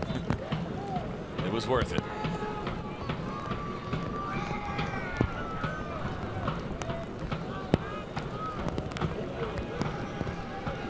Another 1-2 from Jepsen. In the air, left field. Rosario came in, now goes back, and this one is gone. Yan Gomes with his second home run in as many games. I don't know what Rosario saw off the bat, but it certainly did appear right away that Yan Gomes had gotten that ball. It's a shorter porch here in left field in Cleveland, and he just gets it out. And that might have something to do with the wind as well, because you see where Rosario was standing as you see this pitch up over the plate. Good job by Yan Gomes to get the barrel to that bat. He got under it a little bit, but just enough to get it out of here. Look at Rosario. Look where this ball ends up. He wasn't anywhere near that ball. A 2-out home run by Yan Gomes, his 5th home run of the year. And Tyler Naquin comes to the plate with the Indians down 6-3. That's a couple times now we've seen Rosario come in on a ball, then had to retreat, and he couldn't retreat any further.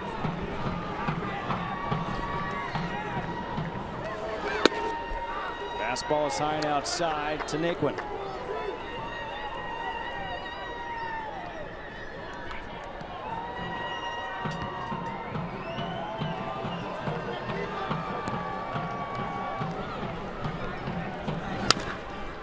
Fouled away, 1-1. Tyler Naquin, 2 for 2, a walk and a run scored, a couple of singles.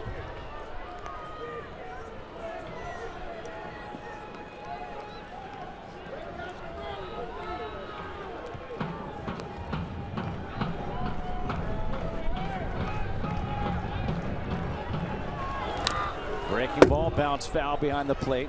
1 ball and 2 strikes.